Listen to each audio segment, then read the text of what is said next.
Hammered half the Yeah, time. you, sometimes it was the heifer. Yeah. Yeah, so Didn't give me a bovine. What do you call those darn things? Valve, and they ended up with a cow purpose. So now I can be the model and spokesperson for it. It's gonna be awesome. I'm pretty excited. it's not hostile, but it's like a huge contract negotiation. We need to make sure that we work, we have. This matches that. I can ask. Skips a little bit. We're gonna do some cow tipping. Oh, yeah, 2021. We did that one. I'm not. Half the things But that then come long out, term, by are things from last 2030. year that it's all, and it's like, and I told them, I said, that's not how it's gonna work. And so they, the things they're talking about, Probably when I'm dead. So the bottom line is, you know, that's like some of it's expense level. I said, you know what, it's set at 1990 level, it costs $500, not the costs city. For the first 20 years of my life, so we can have that conversation. Japan a couple of years, Russia, all over Europe. It took a minute to get going, but it was good to check. Australia. probably miss what But it's gonna take more. for their obligation. So now I don't really. They could hire us. And the reason I made the motion was to see you. She's just so Right. Oh my goodness sakes, it's 9:01, my apologies, let's give 30 seconds and we'll get started. True to form, sir, true to form. You're fired, I know, right? slacker. I should be on leave of absence. All right, it's now 9:02 a.m., we're gonna call a study session to order. If you join me in the Pledge of Allegiance, please. I pledge allegiance to the flag of the United States of America and to the republic for which it stands, one nation, under God, indivisible, with liberty and justice for all.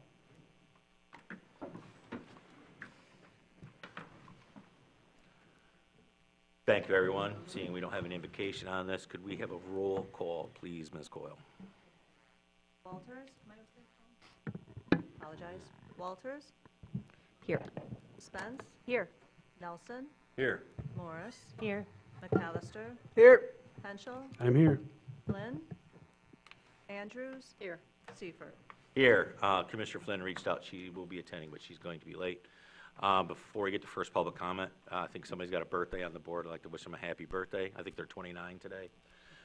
25 forever. 25 forever, oh, I like that. Where's Lloyd when you need a song? It is. Happy birthday. Thank you. Thank you. And so now we'll go on to first public comment, please. Any person shall be permitted to address a meeting of the Board of Commissioners, which is required to be open to the public under the provisions of the Michigan Open Meetings Act. Public comment shall be carried out in accordance with the following board rules and procedures. Any person wishing to address the board may state his or her name and township or district. Providing a specific address is not recommended. Persons may address the board on matters or issues which are relevant or germane to the county government as determined by the chair. No person shall be allowed to speak more than once on the same matter, excluding time needed to answer commissioners' questions, if any. The chair shall control the amount of time each person shall be allowed to speak, which shall not exceed 3 minutes. The chair may, at his or her discretion, allow an additional opportunity to time to speak if determined germane or necessary to the discussion. Public comment shall be solicited during 2 public comment periods noted in Rule 5.4, Order of Business. However, public comment may be received during the meeting when a specific agenda topic is scheduled for discussion by the board. Prior to the first public comment, the chair will indicate the topics on the agenda for which public comment will be accepted. Members of the public wishing to comment should raise their hand in order to be recognized and shall not address the board until called upon by the chair. The board shall not comment or respond to a person who is addressing the board. Silence or non-response from the board shall not be interpreted as disinterest or disagreement by the board. Please be respectful and refrain from personal or political attacks. Thank you. Anyone wishing to speak at this time, please head up to the podium. Going Good once. job. Good job, Christine. Thanks, Brian.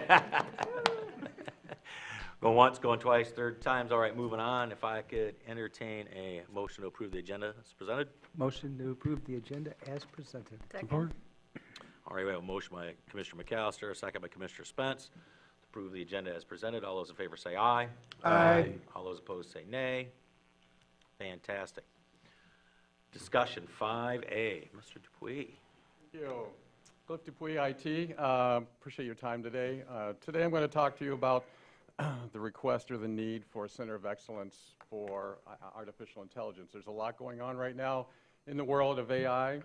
And so today, the summary, the big things to take away for today basically is to establish governance and to look at ensuring the acceptable use policy and data loss prevention policies are available and drive innovation to be candid with that, to be able to use it consciously and respectfully and within the boundaries of public sector government. So I'm just going to kind of walk through this. And so if you look at what the threat levels are based on the 2025-26, you can see the security crises that have arrived due to some of the breaches with AI. It was in the news actually this week too about the federal government's move to AI and some of the challenges that are experiencing when it impacts Social Security. So I'm not one to sit up here and read a presentation to you. I apologize for this. But the next slide I wanted to give you, I want to provide you data from the month of January. So that's some of the reliability reasons of why it's important that we have a Center of Excellence, that we provide guidance for the proper use of AI within the county. So if you go to the next screen, in the month of January, Grand Traverse County had 491,214 email messages. 491,214 that was sent, received, and in between the various departments. Out of that, we had 22,408 that were stopped at the perimeter. So what that means is that's the number of emails that were determined to have malicious payloads that were blocked by on the perimeter so that it doesn't never make it into the network. So we're at about a 98% rate on protecting our network. And this all goes back to this board was very gracious to us and gave us a lot of tools after our after the 2024 event that we experienced, the cybersecurity event. And we're really grateful for that. The challenge we're faced with, that number 442, after the event we began to classify data. So what we do when we classify data is we look at if an email or a document contains what we consider to be PII, personal identifiable information. Personal identifiable information will have my name, birth date, driver's license number, social security number, something that can tie directly to me. Now there is directory information, Cliff Dupuy, my address, that is not PII, but once you start tying in a passport number, social security number, or driver's license, that makes it PII, personal identifiable information. The other piece of that is PHI, that is personal health information. So that might be Cliff is going to go see Dr. Raymond because he has some sort of sugar challenge or something like that. So there was a document that was created, an email or some important document that had some sort of information in that. The worst one of the three is the HIPAA violations. HIPAA violations are actually where you have a diagnosis from a medical professional. So that might say Cliff has diabetes. This is what we need to do for treatment. So what we began to do after our event in the 2024 is we would classify those documents or those emails. Those individuals will then get a message will pop up and say, hey, it looks like you're getting ready to save a file or send a file that has PII, PHI, or HIPAA. Are you sure you want to do that? Yes or no. If you hit yes, we're all done. About 2 years ago, about a year and a half ago, we tried to implement a data loss protection policy, which we do not have in place. That was met with consequence. A lot of the gate didn't want to do that because this is what I do and this is who I am. So the part that's kind of concerning here is there was 143 emails that were sent that had that federally protected data that were not encrypted. Everybody in the county that has a Grand Traverse County email address is able to send encrypted communications so that it gets encrypted from here to there and back. We provided training. We have in our knowledge base article how to do that. Grand Traverse County University actually has a thread on how to do a created. The other ones on here, so the 259 that were in SharePoint or OneDrive, the good news about that, when we moved everybody off of the local file and Prince K drive and moved everyone to SharePoint and OneDrive, there was a reason for that. It was, number one, it was to protect us the next time we get a ransomware attack or some sort of cyber event. But the thing to remember, with any documents that are in SharePoint or OneDrive, those are encrypted at rest, and they're encrypted in transmission when they get moved. So if anyone were to break in, they would see it. They can't get to it, but if they did, it's encrypted. So that's the reason we were moved away from the K drive up to trying to move everybody. We still have departments that have not accomplished that yet. We had 61 user accounts, or excuse me, 61 threats. You can see 44 phishing, 17 outbound, and 12 malware that made it through. We are now, we have a 24/7 network operations center that manages our network. When they see that, they capture that, they kill the process, and then we get notified. So there are 4 of us that handle these notifications on a 7-day-a-week, 24 hours a day. That's our first level of protection. The second level of protection is this board approved us to buy Microsoft Defender.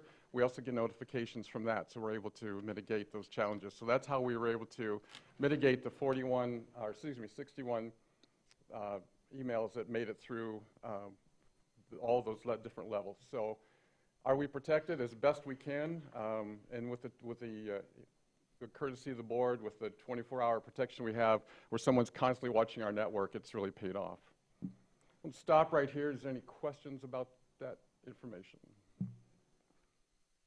I think you mentioned that not everybody has taken the security training. I think you mentioned that that was not met with welcome arms. Can you elaborate on that?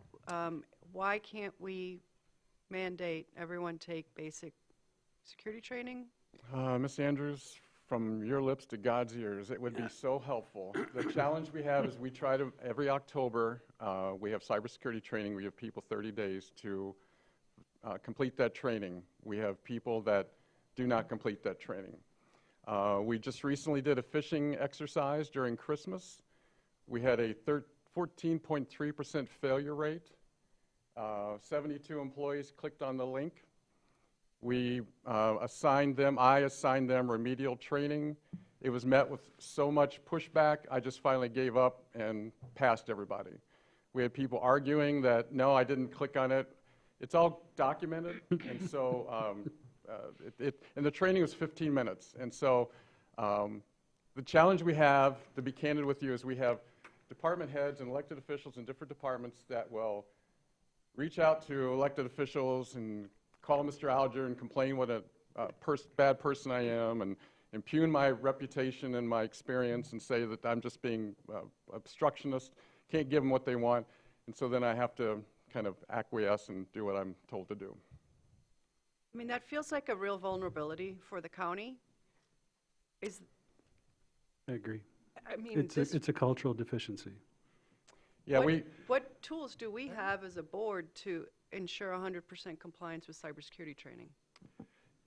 Be prepared to answer to up to 22 elected officials and say to them, we are going to mandate this, and if you don't do it and you're not successful, we are shutting you off from our network. Could there be a board discussion to that and have a policy set in place, or do you want to propose a policy? I mean, we can. I would just can leave their certainly discuss paycheck that. in IT, and once they complete it, Cliff will hand them their paycheck. That's how we do it in our office. There you go. So Cliff mentioned a few things here, and the security training is one thing. That's something that we have multiple failures on from the same employees. So those are concerning more than just, hey, I unknowingly clicked on a phishing email. Some of the employees that don't have laptops or tablets, they're using their phones. There's a different experience with that system because they can't hover over the link, etc. So their IT has been very good at explaining how do you do that then. You can do certain things from your phone to make sure that you're not clicking on a nefarious link. Our general guidance is don't answer emails that you don't have familiarity with by your phone. Go to your laptop and make sure that you can answer it effectively there. The most recent iteration of this is we're going to have an in-person, I think we were talking about having an in-person education versus the remedial training on a computer because it's not sinking in. We have multiple employees that violate multiple times, and it spans the gamma from elected officials to first-line employees. Yeah, and to that point too, I think it's incredibly important to remember we're still not out of the woods from 2024. So I have a meeting this afternoon, Mr. Forsythe and I do, with an attorney in New York to talk about two things. Number one, to talk about why our ad never went into USA Today. And secondly, we have to respond to the Attorney General for the state of Massachusetts with a report on our, sorry. All right. We want to protect attorney-client privilege. We do, but I mean, the meetings are public. I mean, not public, but they're on our equipment. But we're not out of the woods when it comes to that. So I think it's important to understand that, you know, this past year we were under the guidance of, we had to do 3 lean law enforcement information network audits. We're still in the midst of doing 1. We've passed 2. We're still working on the 3rd one. We had to pass a PCI audit. We had to pass, which is credit cards. We had to pass a audit, cybersecurity audit that for our cybersecurity insurance. We had to pass that. First time ever, we had to meet with the state of Michigan friend of the court to talk about our cybersecurity footprint, what it looks like, and how we're protecting that. We were with our CAD, computer-aided dispatch. We were in quarantine for 18 months, so up until the end of Q3, Q4, we could make no changes to that because Tyler had us in a quarantine area that was just us. We couldn't do any upgrades. We couldn't add additional resources. We couldn't add a redundant network addition to that, so we could have 2 pipes, which was really popular. We weren't able to do that because we were in quarantine, and that just happened to end. So, and then if you look at the month of January, we had 52 applications that were added without our knowledge because we are able to see what's happening on the network. And so then we have to go back and identify how these were what they call software as a service. So people go out to the web and they register for something. Like the one that came to my mind was Meyer MPerks. Someone went out and registered Meyer MPerks using their Grand Traverse County email address, and we get that notification. So then in your package, you have a new acceptable use policy that I'll be bringing to the board. I would ask, Ms. Andrews, for your support and that everyone, no matter their title or their position, is responsible for signing an AUP or they don't get on the network. Because our AUP that was passed in 2024, we have individuals who feel that they don't need to sign that, so they've never signed that acceptable use policy, but they continue to use enterprise applications. How many employees you said some employees they continue to click, they don't take the required training that's 15 minutes long? There were 72 employees that failed the phishing exercise. And how many didn't make the October deadline to do the training? 40. How many of them are elected? 2. The 2 elected did it. People in their staff, the people in their, the people in their departments did not. That's an easy fix.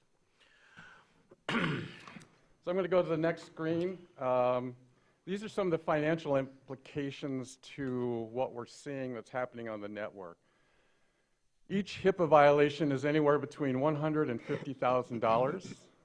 PCI is a $500,000 fine, and we could use the ability to take credit cards. So we're looking at, just in January alone, again, these are just January numbers, a fine of anywhere from $44 to $22.1 million that we are at risk for. I think it's important, so I have 30-plus years in IT. I have lived through many mistakes. When I was at a former county, we had a HIPAA violation. So we had a FOIA request.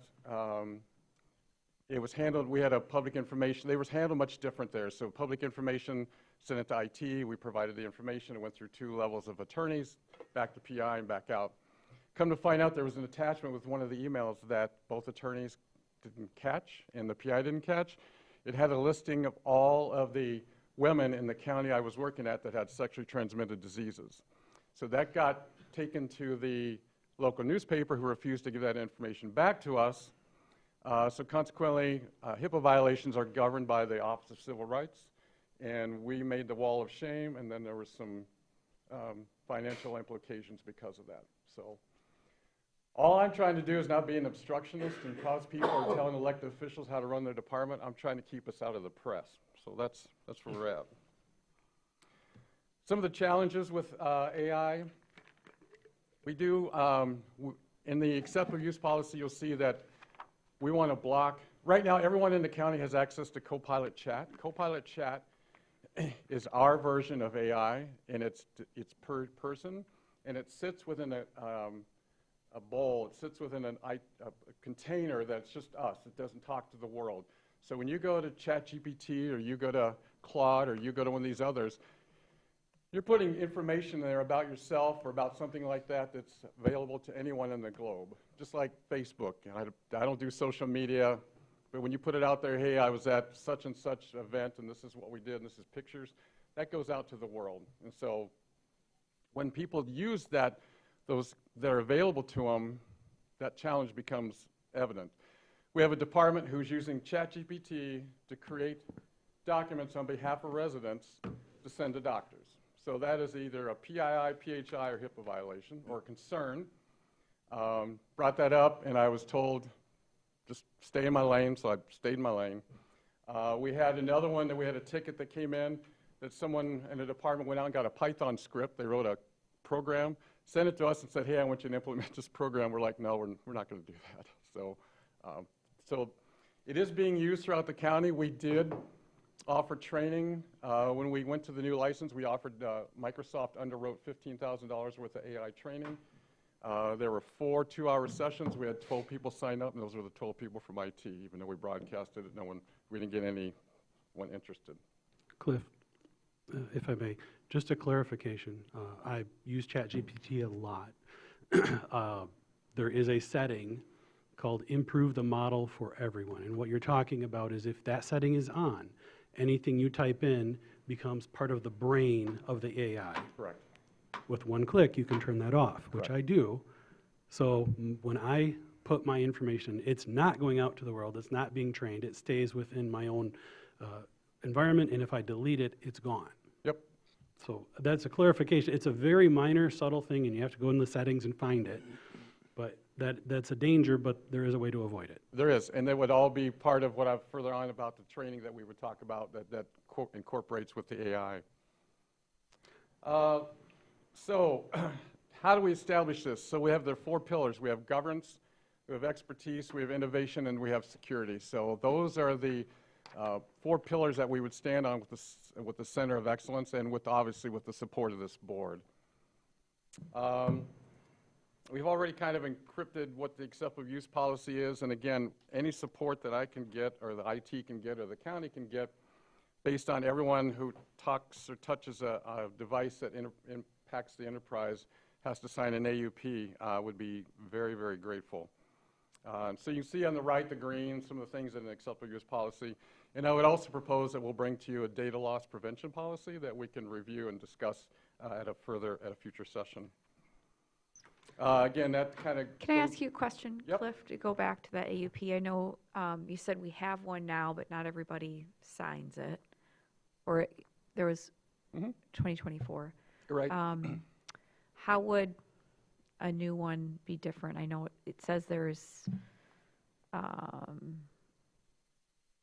it would address these things, but what kind of enforcement measure is there with HR or with the department?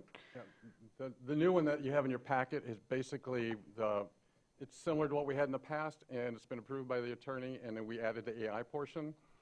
That policy does not state any repercussions or anything. I don't believe it talks about anything that happens should. It talks about how there are rules for what the violations are, and that monitoring and auditing, and then concerns and incidents. Trying to see transparency, policy, acknowledgement that they're doing it, the violations, and trying to see in here. It says you must sign it for hire, significant or update. Access to county technology is contingent upon acknowledgement and compliance with this policy. That's written in that one. And how is that enforced? How is access denied if this policy is not executed? Currently, it is not. So we don't enforce the policy we have? Correct. So how would a new policy be any different than, I would ask for your help on that. well, My I don't question's gonna be, enforce- why aren't we enforcing it? It's pretty Yeah. clear. I don't care if you're an elected official or not. How many millions of dollars did our breach cost us? We had a recent breach where you can't make credit card payments. There's a responsibility for working for a valued billion-dollar corporation, what this county is, serving the people in this county and others. Yeah. I'm getting, people don't get that. They don't, and the challenge is, like I said, those people will call other elected officials who will call my boss, who will call me in and say, I got to do this, but no one ever asks why. I never get brought in to discuss why. It's always a third-party conversation. So these things are not done because I like to sit and watch and cause people a hard time. It's because I'm trying to keep us out of the press. Can you just walk us through, is there sort of a 3 strikes and your email shuts down policy, or how does it work? We have none. How can we, a warning, and then you don't have access to your computer? Yeah, I'm happy to update this AUP and take your suggestions and bring it back to you, have the attorney view it, and then bring it back to you. Is that, My thought Please. is, like, if I go to the airport and I sign on to the Wi-Fi, there's a little checkbox. You acknowledge the acceptable use of that service. There's no, it's not like really a formal paper, I sign a legal document, and that's what kind of freaks people out, is they don't know what they're signing. Most people don't read those things anyways. I know I didn't read everything, but you're talking about, we have people who didn't sign the acceptable use policy. Why can't we just make it a, checkbox when you enter the system, you understand there's a policy, and if you break it, there's consequences and trainings and. We do have that every day when you log in with your device. We have that where you have to click on it. I don't know that it's been touched. It hasn't been touched in my 6 years since I've been here, so I don't know how forceful it looks or sounds, to be candid with you. I know that personally. Commissioner Nelson, please. Well, No, go finish. you had your hand up before I was gonna speak, please. Sounds to me like we're kind of going in circles here, and this is probably something that we should have a further discussion about rather than keep going around here. Let's stick to the topic Yeah, 'cause that we're kind of at and move forward. But I think we all are in agreement that probably more discussion and get input from administration, and maybe it's something that administration works on something and comes back to us or whatever. But right. Well, we can't make any decisions Yeah. today anyway, but I think the overwhelming theory or feeling of the board is teeth, Mr. Dupuy, teeth. Absolutely. That when yes, yeah. I'll But I'm just sure leave we it have at a vehicle policy. If I want to drive a county vehicle, I have to follow a certain procedure, so 100%. I don't know that, but We often think that Let's- electronics aren't as dangerous as cars and heavy equipment and things like that, but the reality is you could do far more damage by being sloppy in your information security than you can be a drunk driver. Hey, Nate, did you want to weigh in on this? yeah, that'd be good. Which part? All of it. how can we enforce? So Security it's a simple solution. Great, let's make it happen. The implementation of that solution is challenging. So if you have, let's say you have 60-plus law enforcement officers that require the use of their MDT on a daily basis, that is a 24/7, 365 operation, somebody clicks a phishing link, there is a give and take in that relationship. There has to be. You can't just shut somebody off necessarily without this board having a strong policy that says this is what is going to happen. There's always, Cliff mentioned the acceptable use policy. I think there are 2 employees that I'm aware of that have not signed. 2 employees out of 580, one is an elected official. So it's not like we're grossly violating that standard. It's a measured response, but this is a problem for us. We're aware it's a problem for us, and we're working through that and trying to work through that with staff on a carrot approach versus stick. We have done one time, the first time we had the phishing, we said, you're off.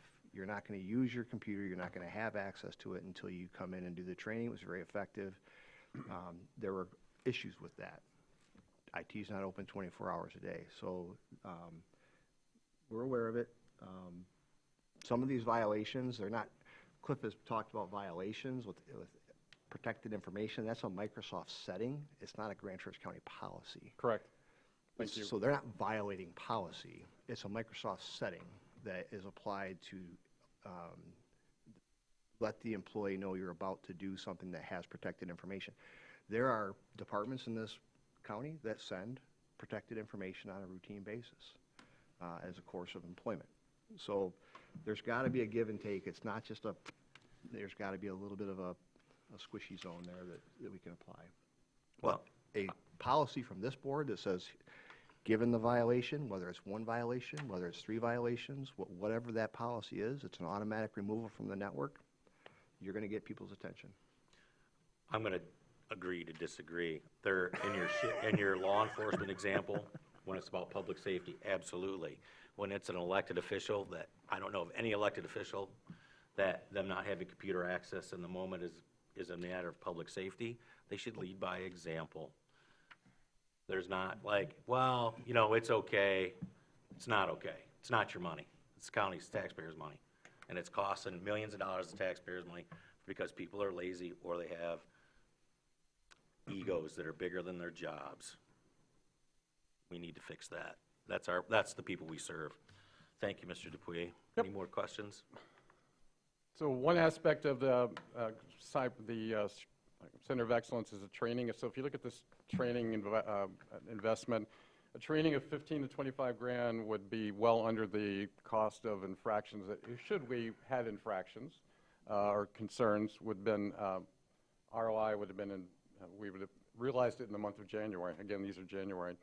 So our next actions, there would be immediate training, near term, and then ongoing. We'll continue to do phishing exercises. We're going to do social media exercises. We did have a social, not social media, but social interaction where we put a QR code up in the, down in the entryway there where you come into the building, in that little breezeway. We had a couple people click on that QR code because they thought it was something interesting, and it was an attempt to determine whether they would click on something they saw. We've thrown thumb drives down in the parking lot or left them in the restrooms to see if anyone would take them and click on them. So far that hasn't happened, so that's a good thing. Governance and structure, leadership, again, a steering committee, a core team, and the department champions and the responsibilities you can see what we have right there. Implementation roadmap would be the foundation, and then moving the capability and building, expansion, and maturity. And the budget, this is a pie in the sky 2027 request for an employee for AI for enforcement and for creating agents and things like that. Again, this is 2027 discussion. This was just in here for a placeholder to let you know what it might be. We do follow the NIST, National Institute of Science and Technology standards. That's how we build a lot of our standards around security. That's also the same standard. When we had our lean audit this year, it was interesting. We actually had a site visit from the state police who showed up to IT to get in to look at the data center. We keep the IT office locked. He knocked on the door. Staff member met him, wouldn't let him in. They called me. We had to and made him show us his ID. I called his boss. We found out it was legit, and he thanked me for what we did for not just letting him walk in and showing him where the data center was. So we did pass that. That was kind of cool. Expected benefits and ROI. You can see that on the timeline. Risk management, we've gone through that. The documented process, the KPIs, again, you can enjoy these at your leisure. Some of the things that other counties, other opportunities that have been presented, Montgomery County, Maryland, they have a chat bot on the website to provide transparency and information. This one's kind of cool. LA County does one for predictive analytics for homeless prevention, which I thought was pretty interesting. That's an interesting one. And then for Texas, they have assisted property assessment. So again, this is just a study session discussion, things for you to purview and talk about, questions, and then we'll bring this back for formal approval. And that's all I have. Commissioner Andrews. Yeah, so couple of months ago, I think we approved 10 licenses for ChatGPT rollout, pilot, Copilot? Copilot. Yep. Can you give us an update? Who was selected to participate? How are we measuring? How is that informing our policy Yep. going forward? Yeah, so the admin office have that, so everyone from Mr. Alger, Mr. Forsythe, Lisa and Jenny. Health department has it. We have it in IT, and we're actually building out. So we did a pre-test and then a post-test. We're coming into that. If you've noticed, we're starting to add transcripts or, closed caption on our website on the videos for the last one we had on December 3rd has on there.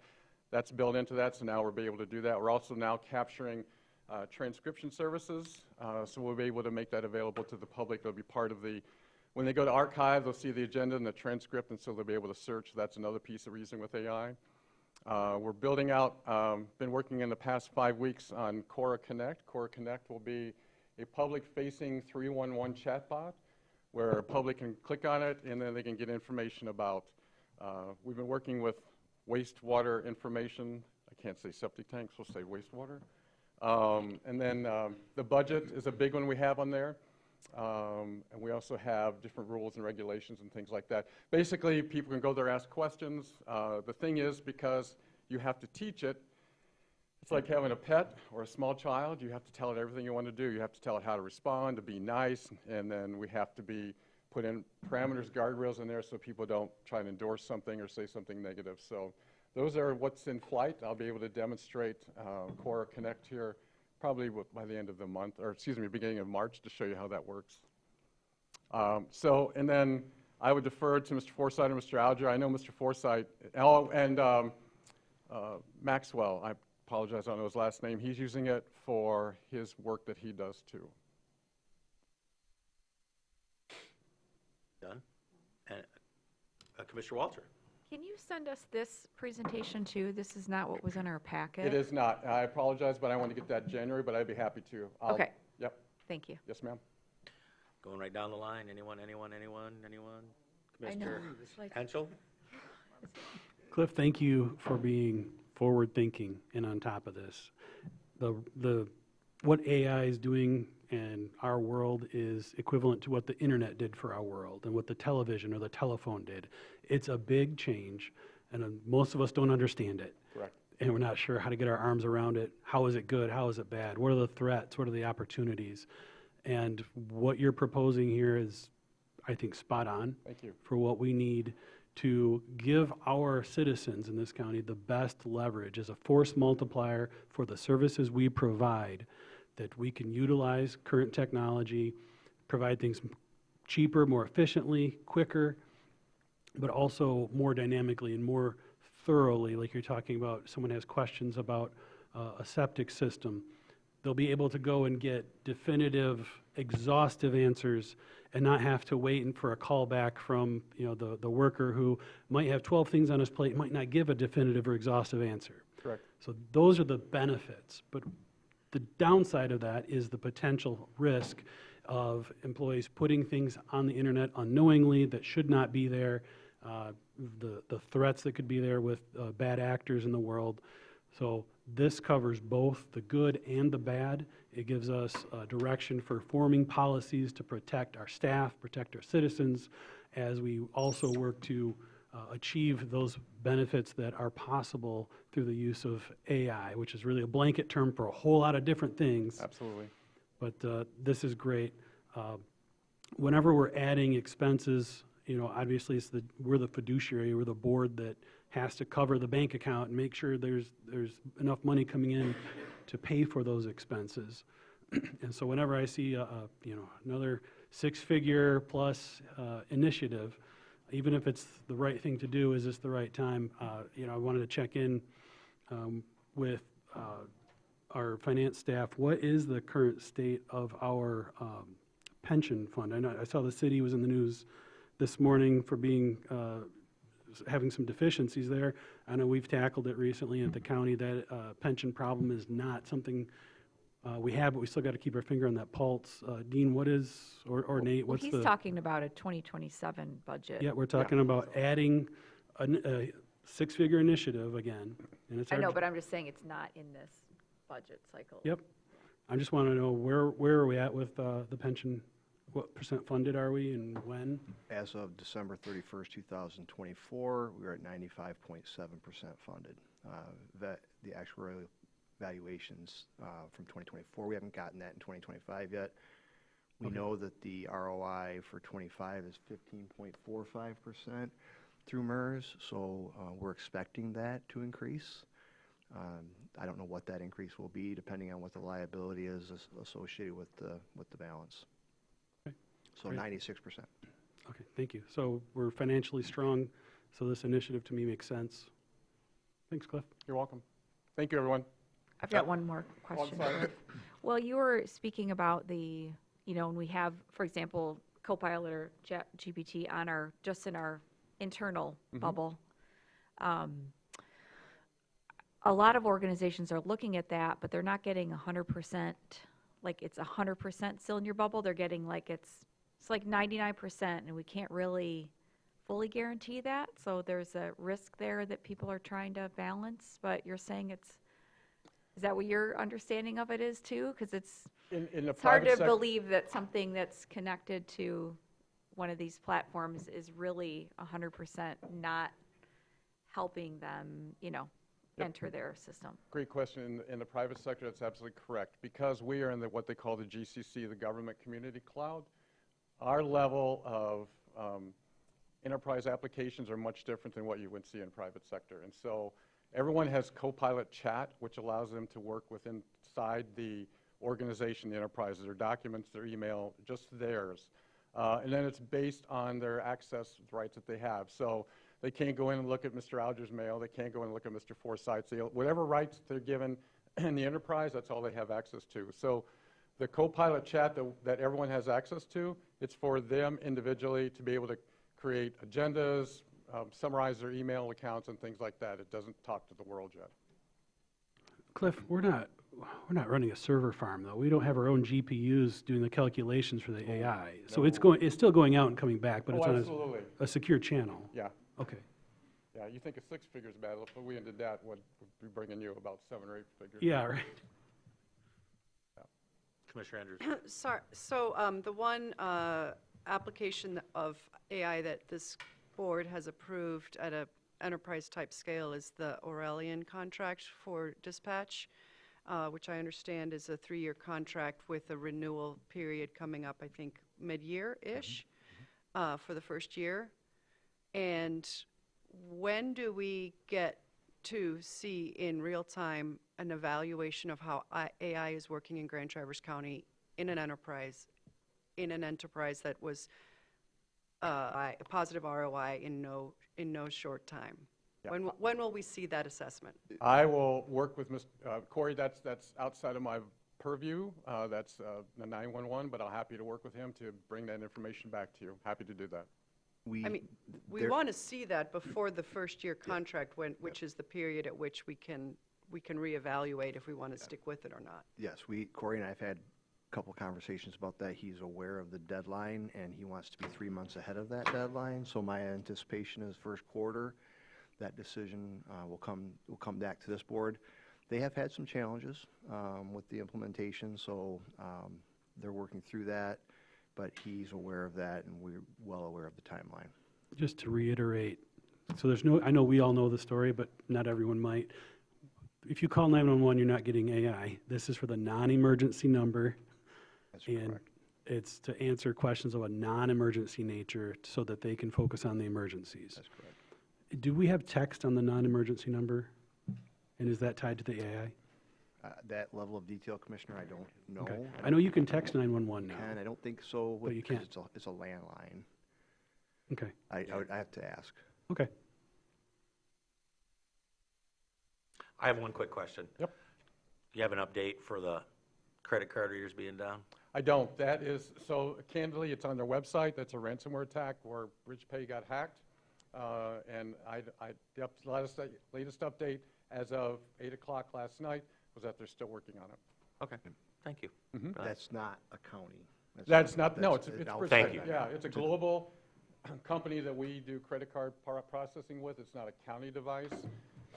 Obviously, we do not want to house credit card processing here because that brings in a whole level of scrutiny with PCI. So we contract with this company. They got hacked, ransomware attack. So it's a global outage. Impacts our departments here as well as the nation or the world or wherever they're at. Do you have a second choice vendor? Sure. Thank you. You're welcome. Thanks for your presentation. So we're going to move along. Going to go to 5B, the treasurer update. Mr. Callahan, thanks for being here today.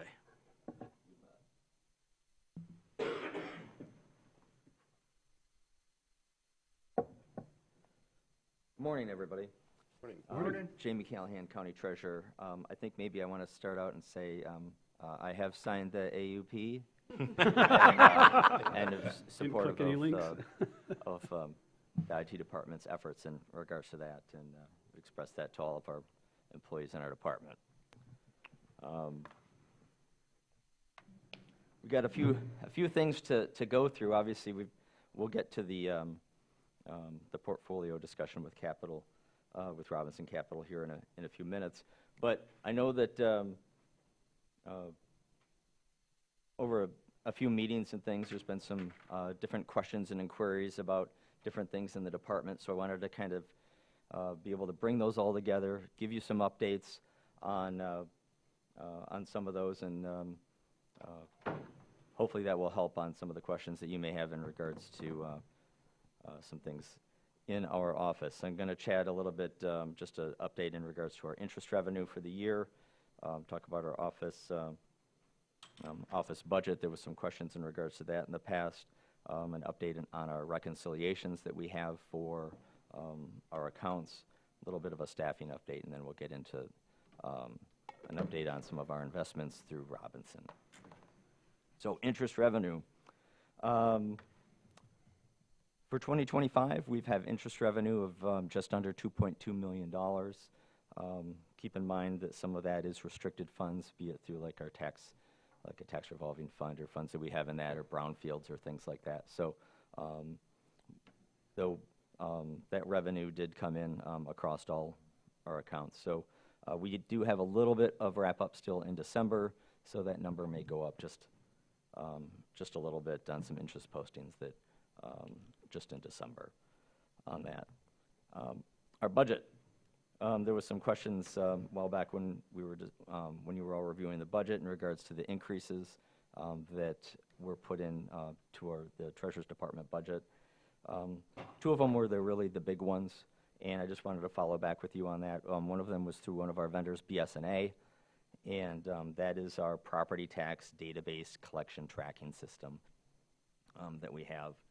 And this year we are transitioning that product to the cloud, and that cost is $113,000 of that increase in our budget. I will make a little bit of a note that decision and that commitment was done in December of 2024, before I took office, but it was something that was adopted by this board on that. But implementation is going to happen in July, and so therefore the cost to that is reflected in this year's budget. The other big one is our teller receipting system. That's $83,000, and this is the licensing for like I said, the receipting system for all the departments across the county. We've got, I think there's about 40 licenses that are issued and for our receipting system, and that's individual per person licenses.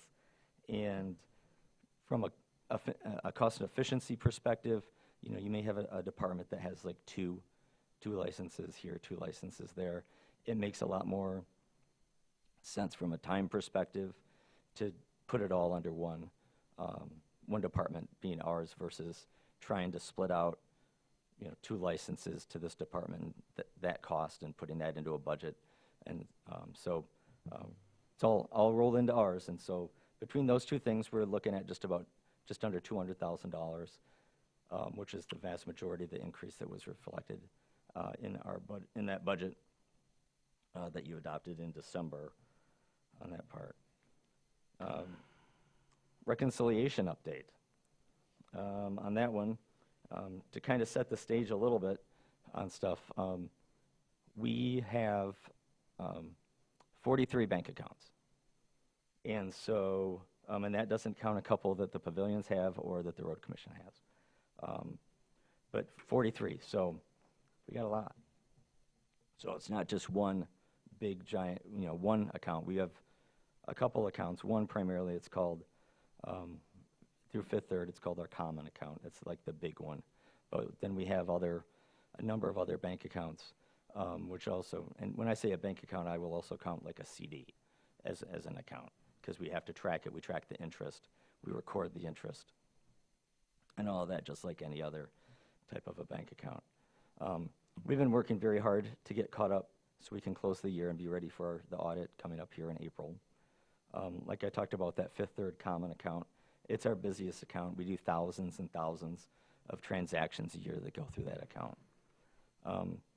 And from that, we reconcile to the bank and through our Workday computer system every single one of those to make sure that they match. In our ledger, we are down to 45 entries that we have yet to, in our ledger, to reconcile. So of all of that, we're down to 45. That's pretty good. In relation to the pavilions, we have 0 outstanding in our in that ledger account for Fifth Third Common for the pavilions. So we've been working and spending a lot of time on making sure that we're getting that all checked off for the pavilions. The other one is what we call our class common account. Class is another bank account, banking system, which we have a few accounts through there. And the main one that we use in there is kind of a transfer back and forth, a lot of things. On that one, we have 11 unreconciled items in that ledger.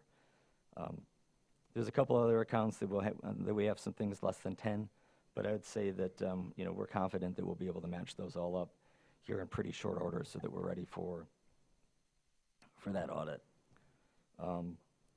Like I had mentioned, we've been spending a lot of time on the pavilions and getting that portion of what we do for them all buttoned up, and we'll then switch back over to the rest of our reconciliations. On the work for the pavilions, I think we have about 50 pages of ledger transactions for the year that we do for them, and each page probably has about at least a good 15 ledger lines on transactions that we've done, so that you do the math on that, that's over 750. It's probably actually more transactions that we do for the pavilions. Like I said, it's probably more than that. We spend a lot of time each day working on processing items for them, be it their payroll or their accounts payable. So like each time there's a payment from, say, Blue Cross or Aetna or the state or the federal government, we do an entry in Workday that we receive from them. And then payroll taxes, we record the state withholding, federal withholding, Social Security. We do that for every payroll for them and every special pay that they do as well. We've been working with the finance department to identify and process a number of these outstanding reconciliations in our accounts, and been working with them to talk about working to help with our check escheatments that we have to do every year. And escheatments is the things, if we've got a stale check that we sent out as a payment for something and it hasn't been cashed, we're required to then escheat it, take it off the books. And there's a point then where it gets sent to the state. And when you hear about like unclaimed property and how you can search for that kind of stuff, that's a lot of that. So then you can go and try and see. Everyone should go and try and check it out. Actually, you can go and search unclaimed property for the state. You never know. You may have some check from your insurance company that you didn't know, and it didn't make it to your mailbox, and so it got sent back. But you got it. You got $100 sitting out there to get it. So like I said, a majority of those 43 accounts, they are reconciled and there's no outstanding items for those for 2025. One of the big questions is, we did get jammed up, and how did that happen? Though we may like to, we don't just sit at our desks and process transactions all day. But things pop up a lot that take us off focus on what we're doing. And that happens with everybody in everybody's office, so it's not anything completely new. I kind of describe it a little bit as a typical day as kind of like if you watch an old Western movie and stuff, like I guess they call it like, for lack of a better term, like bullet dancing, where the one guy, like the bully or whoever it is, will like start shooting at the ground and tell somebody to dance, and so you're like hopping all over the place. It's kind of like that a little bit, because you're from here to there to here to there. And it takes us off our focus of trying to do these reconciliations and these other things. The other stuff is things that we need to do, of course, as well. Just a few things, a list of some of the things that have popped up in the past couple of weeks that kind of pull us off of what some of our main tasks and like the reconciliations is that we got a request from the library having to do with the veterans exemptions from 2025 and asking that they be split out by municipality. We're implementing a new payment system for our principal residence exemptions so that we can have those be paid online starting in March. So at the same time, we've got another vendor that we've been worked with in the past that we're not going to need anymore, so we're working to end that relationship and just the access to data. We've got a new credit card processor for the courts and the senior center. They had some issues in regards to the little box and how it wasn't talking to the internet right. So we're thankful for IT on helping us kind of get that worked out so that they can take credit cards and they still can right now. We got a new credit card vendor also for the Parks Department's reservation system and helping them get that going so that they're able to operate. We've been receiving some requests from citizens regarding the ending of the TIF that's here in town and the impact on revenues as well as road tax payments and calculations. Got one yesterday regarding verifying the millage rate for Beta and working with equalization on that to make sure that that we were able to answer their questions. We got a request from HR recently on verifying a whole bunch of info on their workers' comp program for an audit that they were doing. That one took away a lot of time on our reconciliations, but we were able to get it done for them and on time. Obviously, we're working to wrapping up the year. I talked about that, and our focus on making sure that the pavilions is buttoned up.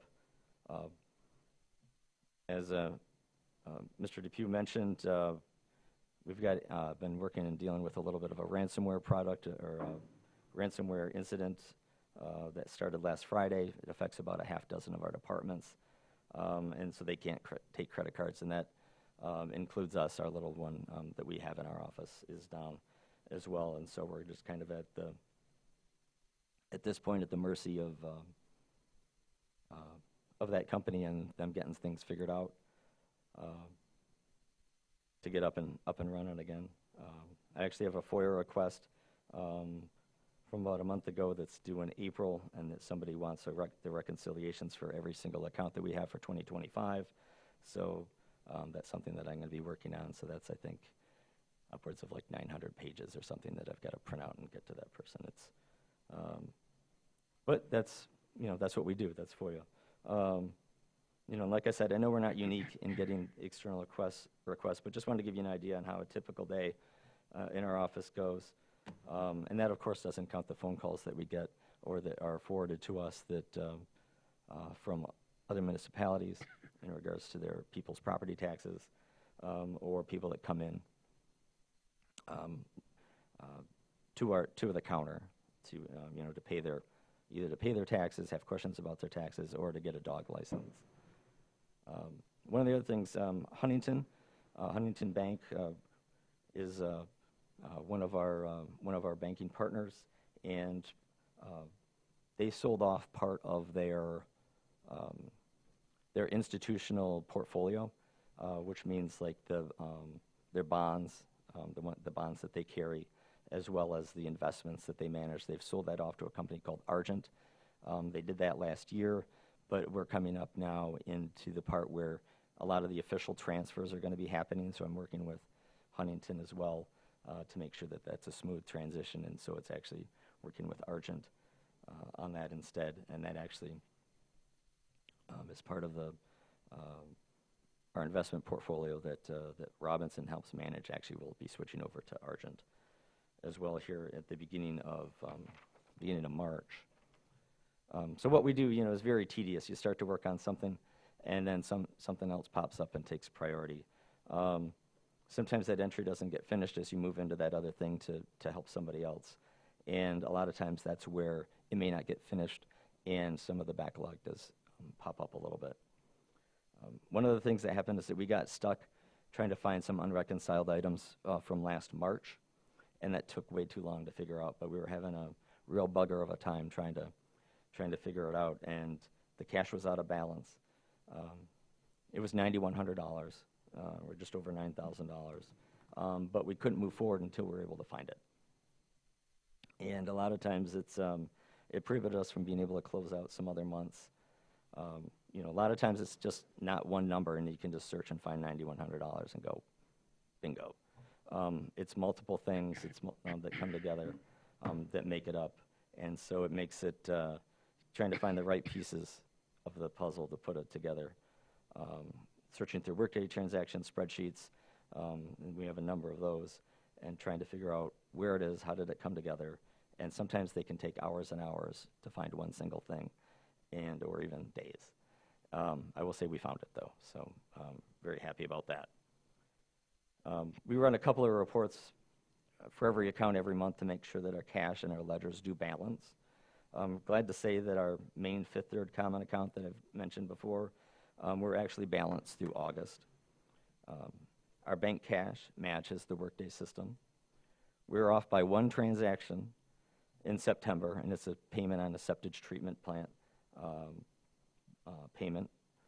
debt payment. So it's just a matter of creating the other half of that transaction, making sure that it flows right, and we'll be able to get that wiped off.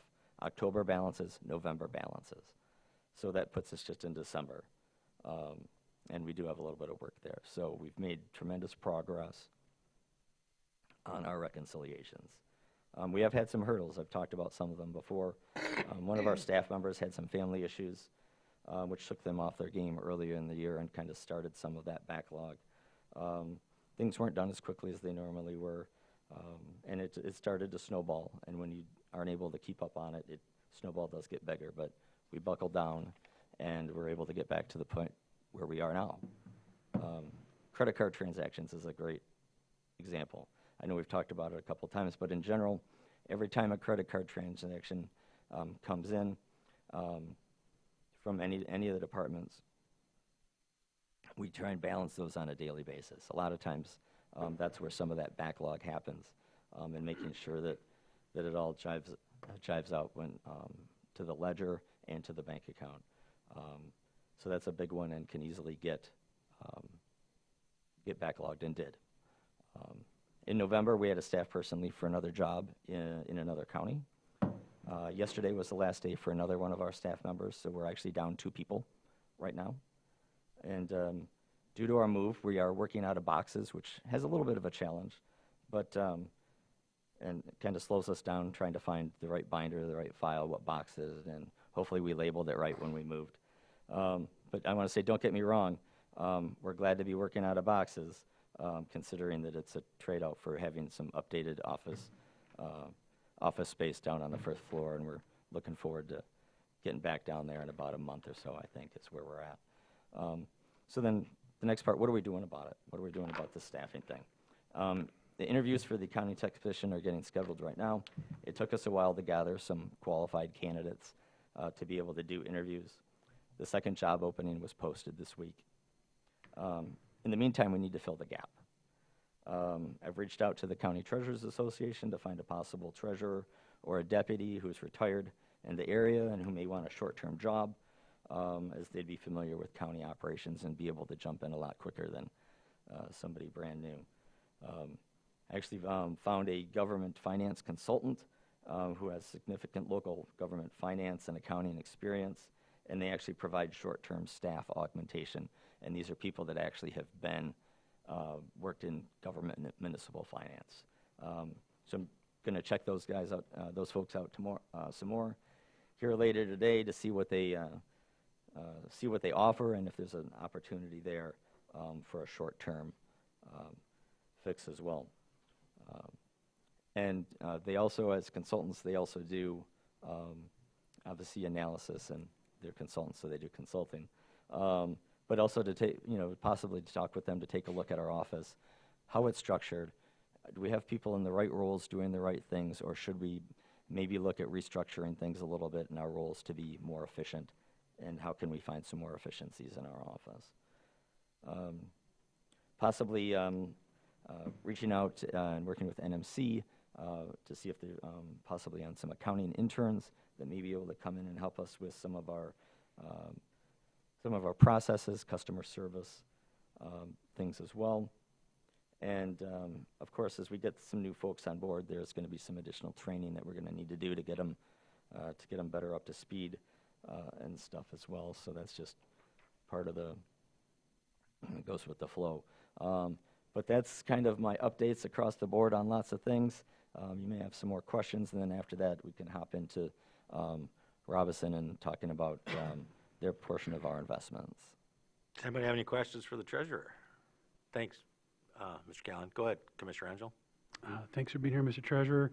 Just to dovetail off from our last topic on the agenda, how is AI affecting your industry, so to speak, and do you have any initiatives? I know you're moving to the cloud. That's a big thing. The BSNA may have some AI features available with that. Is there anything else going on in the AI world in the Treasury's office? From an investment perspective, there is, and I think Greg can probably touch on that a little bit on some of the things that he has seen from AI. Greg is our guest from Robinson and what he is seeing and doing from an analysis aspect of investments. The association, I know the association we are starting to talk about the impact and how AI can be used, but we're pretty early on in trying to understand and get our arms and minds around AI and what it could do and what to be careful about. Okay. I know in my small business, it's been invaluable in just finding errors. You talked about a missing transaction, and just simply having it look through a ledger and see what the human eye might miss has been invaluable. It is. One of the parts to I've tried that a little bit, and I'm very green when it comes in a novice when it comes to AI and the ChatGPTs and all the other applications. The part that we do need to be careful about is that sometimes when you have a big block of numbers, and let's say you're looking for 9102 and 55 cents, you may be able to come up with that combination with multiple numbers. And so you want to make sure that those are the right numbers that make up the 9102 and 55 cents, and that you're not reconciling something that's not supposed to be reconciled with that transaction, and that part of it actually goes somewhere else. So that's one of the challenges, and can seem like something that might be really like an easy, like, I found it, awesome, let's roll, and then it turns out that you got like 3 out of the 4 pieces right. Yep. Or something like that. Thank you. Commissioner Spence. Yeah, thank you. So back in September of 2025, we'd asked for some reconciliations, which I know you touched on that and you talked about that today, but I guess I was expecting to see something on paper that we could follow along with. And is this the address of the audit report that you were going to give us, that you are providing today? I will admit I will have to go and look at exactly what you were asking for. I was, from back in September on what specific reconciliation things. We weren't, considering how we were behind on things, and like that $9,000 we couldn't find, and we didn't find it until about maybe 2 months ago. So it was after September. So, you know, anything that we would have given you would have been off at that point, and so that's probably why something didn't come back to you in September or November. Well, I guess I'm just looking at some past notes. There was an audit report from 2024 that was filed late with the state of Michigan. There were some flagged inaccuracies that we talked about in September when you presented to us, and you were going to give an update, I thought by November. I could be wrong about this, but it looked like we were going to try to schedule an update, and it was around November, but we still haven't seen that. So I guess I was expecting when I saw that you were going to be reporting today that we'd get some feedback on those, on the audit report, the reconciliations.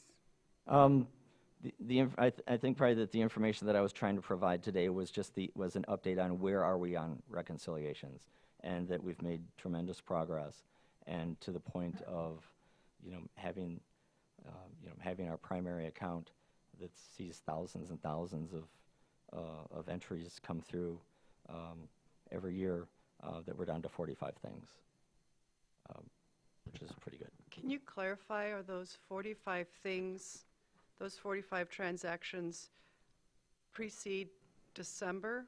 Those are from... Those are 2025 transactions. But I think you said you have not yet balanced December. You said you were... Right.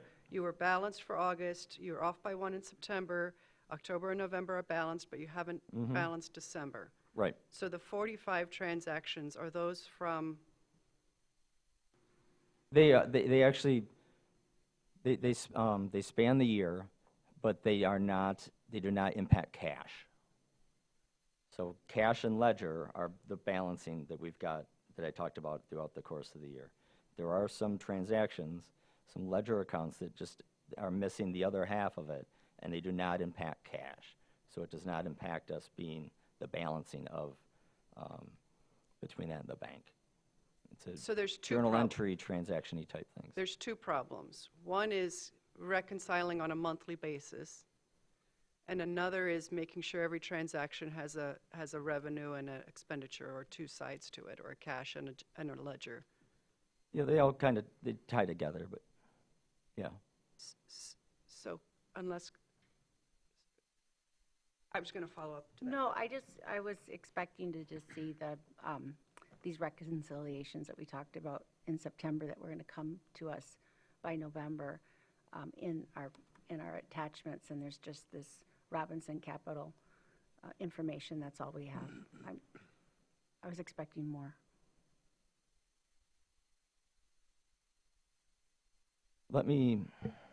I will see what I can try and put together that would be helpful on paper.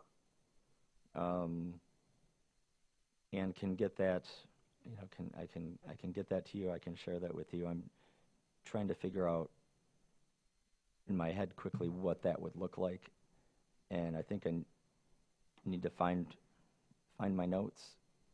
Sure. They're in a box. We just voted in September. We voted to ask you to come back to an upcoming meeting to discuss the audit. And he came in October. He came in October 1st and reported to us. But I remember there being reconciliations that were still not clarified.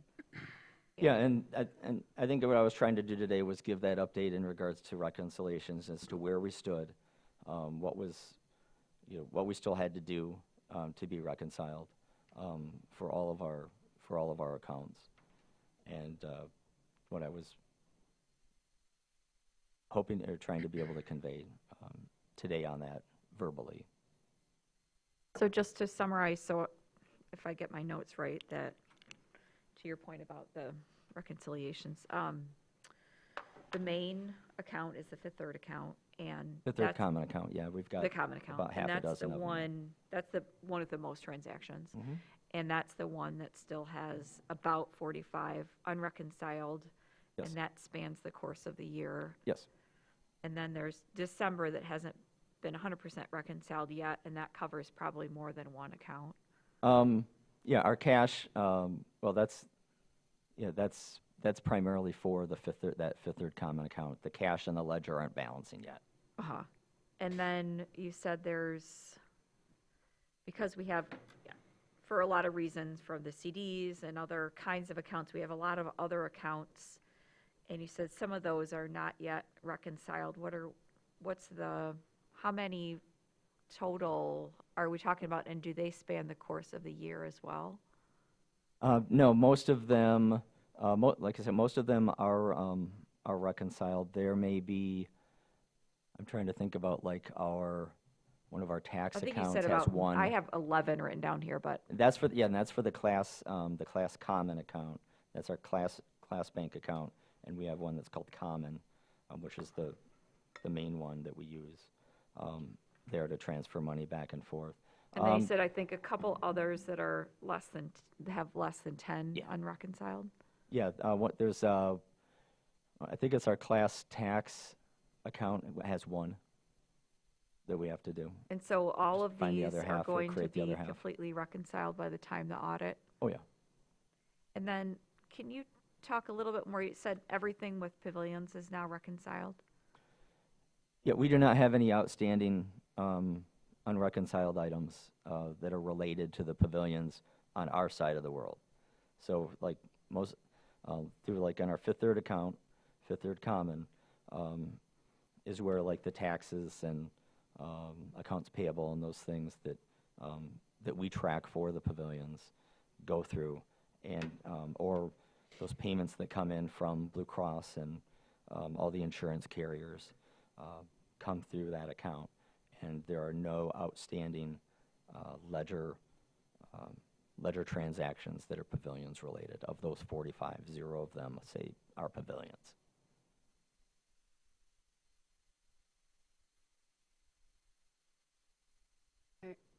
I'm just watching the wheels turn. I was waiting for a follow-up. You good? Okay for now. Okay. So we're just going to keep doing this, making sure I understand this right. How many accounts are unbalanced for December?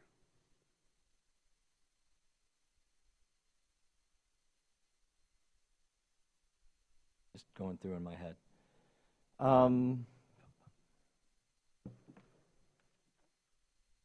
There is probably, and this is purely speculative, I don't have a solid number of how many of those 43 accounts have outstanding December items in them. Probably 15. That's purely speculative. I can get you a more specific number. And how many accounts are unbalanced for prior to December? Or are all accounts balanced through November?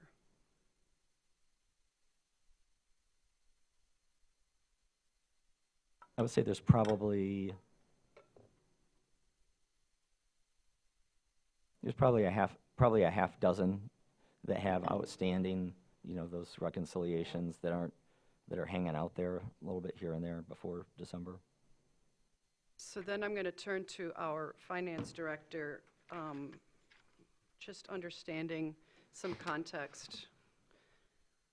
Last year's audit indicated deficiency. I think it's called a material weakness. Is that the term they use?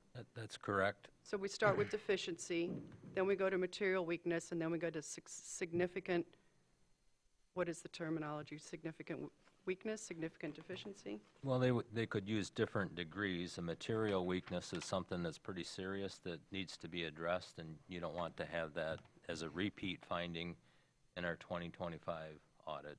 So in 2024 audit, we had a material weakness in internal control over compliance as a deficiency as a result of not having all accounts reconciled within 30 days of the month end, right?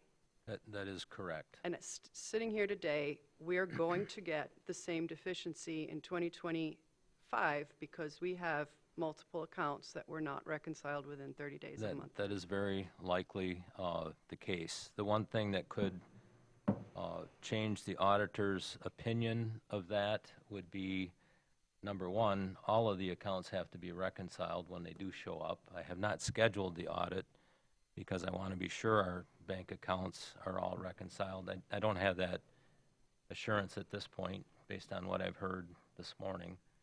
And we are working with the treasurer and his staff, but we need to have a very clean set of books this year, and they will look at the bank reconciliations. That's one of the things that they ask for every year, and they will look at those very closely this year. Does a material weakness become a significant deficiency if it continues year over year? How does that work? Short answer is yes. That's an indication that we're not able to account for our transactions or have good accounting controls in place. It's a red flag for the auditors. If they're seeing that when they show up in April and start their field work, it would probably cause them to change their audit approach, and they would look at other things even more closely. Yeah, it's one of the first things they'll look at because it was something that they reported in their audit report last year. And what are the consequences of having material weaknesses and significant deficiencies, practically speaking? Does it impact our bond rating? Does it impact our access to capital? Does it have consequences beyond a piece of paper that's filed on the internet somewhere? Yes, it could. Absolutely. Like what? Well, the first thing, it's reported in a report that goes to the Michigan Department of Treasury, so Treasury could start looking at our audit report and say, based on what we're seeing in that audit report, especially if it's reported in a subsequent year, the first thing that it would affect is our ability to issue bonds. We have a number of building projects that are in our future, so that's something that we want to avoid. It could impact our bond rating as well, because the major bond rating agencies, whether it's Moody's or S&P, do look at our audit reports. We have to provide those audit reports to them as part of their bond rating analysis, and they will pick up on that. I mean, the other factors that, mitigate that, you've got a good, strong balance sheet, but, you don't want to have these underlying issues that are giving them reason to raise that finding again in the 2025 audit report. You just don't want to have these matters be reported in the most significant financial report that you put out every year. That's not just an internal document. That's a document that's reported to the state of Michigan. Bond raters are looking at it. We need to do everything we can to have our books absolutely perfect, probably by mid-March. Mm-hmm. That means everything, all the bank accounts reconciled, all of the ledger accounts balanced, reconciled, nothing that's not accounted for. And that was, I think, one of the reasons last year we had a transaction that wasn't posted until March that was a November transaction that basically caused that audit finding. It was a receipt that came in for the health department. We weren't sure what the receipt was for. When I say I wasn't aware of it, but it was something that the treasurer's office had not accounted for, and the auditors picked up on it when we were trying to get the audit report completed. So one unreconciled transaction resulted in that finding. As a board, we didn't know what we didn't know a year ago, but now we have known since July, since the audit, that we have a deficiency that we need to we need to rectify. And my question for the board is, how are we going to assure that we're not facing another deficiency in 2020, for 2025? Now it's on us, right? Now we're the overseer. We've known about it. Well, we don't have authority over the elected treasurer, but, you know, Well, we can ask for reports, and it's going to have, obviously, it's our bank accounts Yeah. that are being impacted, and we're going to be the ones who feel the consequence. but it sounds like the problem started in November of '24, which is before our current treasurer took the reins. So now he's down to half staff or less. Right. So I think we need to. Gives he me needs to more be- concern, not less. Yeah, we need to provide the resources, obviously. That's our accountability. Is does he have what he needs to do the job? I mean, So- the resources have been there. That's not a deficiency on our part. I'm sorry, he's half-staff. He doesn't have enough people to do the books quick enough to get it caught up. How is so that board not providing the resources? I don't know, that's what we need to explore, is what can we do? Well, that's not totally fair either, since yesterday was the last day for one person, and then the other person left 2 weeks ago or something? Or a month November. ago? November So, 2025. Yeah, but it sounds like there's a consultancy available. Perhaps finance could do something, those are things that need to be discussed. We can't take any action today. I Yeah. think we should mull over the idea of really on how we can help the treasurer accomplish it, because it is a team sport. He is an elected official, and it is our money. It's the same thing as, kind of, when we're talking about IT, or we're talking about the sheriff's office. Those belong to the people. There's elected people for checks and balances to keep this board from being shady and for the treasurer from being shady, and we need to work together to make sure that we're doing what we're supposed to be doing. He has the loose outline of a plan, in my opinion. I'd like to explore that some more. But seeing that we can't vote to do anything today, perhaps we should have discussed it another day and let him finish his report, to Commissioner Nelson's point at the previous presentation. Is there somebody that can help him? Well, he has said that he's reached out to a couple organizations in the state to do that. So I'm sure it's going to take some money. We're going to have to pay for it. What about our finance director? Can he help? He is currently. Is he? I believe we need to do more, and hopefully Jamie will be willing to turn some of the work that they're not able to do right now over to myself and my staff. I feel that needs to be done soon, like right now. Has that request been made before today? I've been talking to Jamie and his staff, and I really honestly, I don't feel I get enough feedback or response back. I don't know if they don't want to work with me or what the issue is, but I've tried, I've offered, I've extended, I've provided guidance, and just waiting for them to say, yeah, here's what you can do to help us. That seems like a pretty easy path of least resistance as far as getting stuff done. Sure.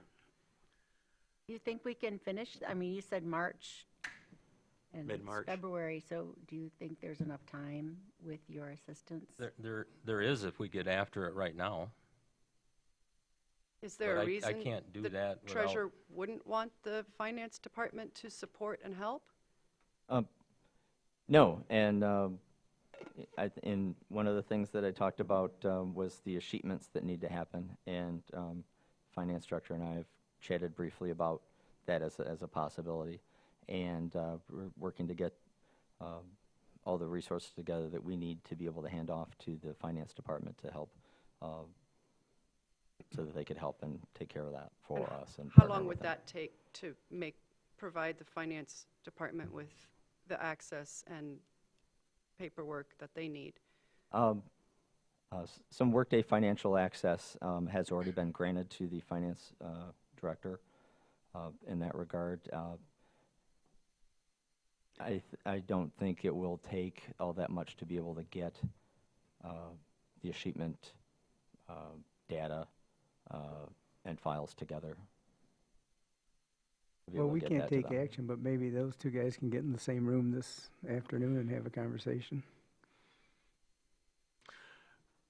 I would think, I think that been made very clear today. I have a question, it's a little off topic. We talk about the pavilions. How much of your work, percentage of your work is done for the pavilions? 10%, 15%, 40%? I would say that the pavilion's work is done by one person, and we get emails from them usually every day. So I would say maybe a quarter of, maybe 25% of that person's day, a couple hours a day, is done in creating either the reconciling portion or the workday entries. Okay. Do they pay for that? I know statutorily you have to do that for them in some weird way. We do not receive compensation from the pavilions for what we do for them. Thank you. And just so I understand, the people who stay at the pavilions, my understanding, correct me if I'm wrong, get reimbursed at a higher rate because they're indigent and because the county is supplementing their stay there in a skilled nursing facility, in part because the county itself is providing services that offset the cost that would otherwise be incurred by a private enterprise, right? I can't speak to that. The things that we do are transactional, Right. Versus the reasoning behind the transaction or the amount of the transaction. So you don't know if they get reimbursed at a higher rate because they're I a do not county have that medical care information. facility? Any more questions for the treasurer? I think we still got Mr. Post.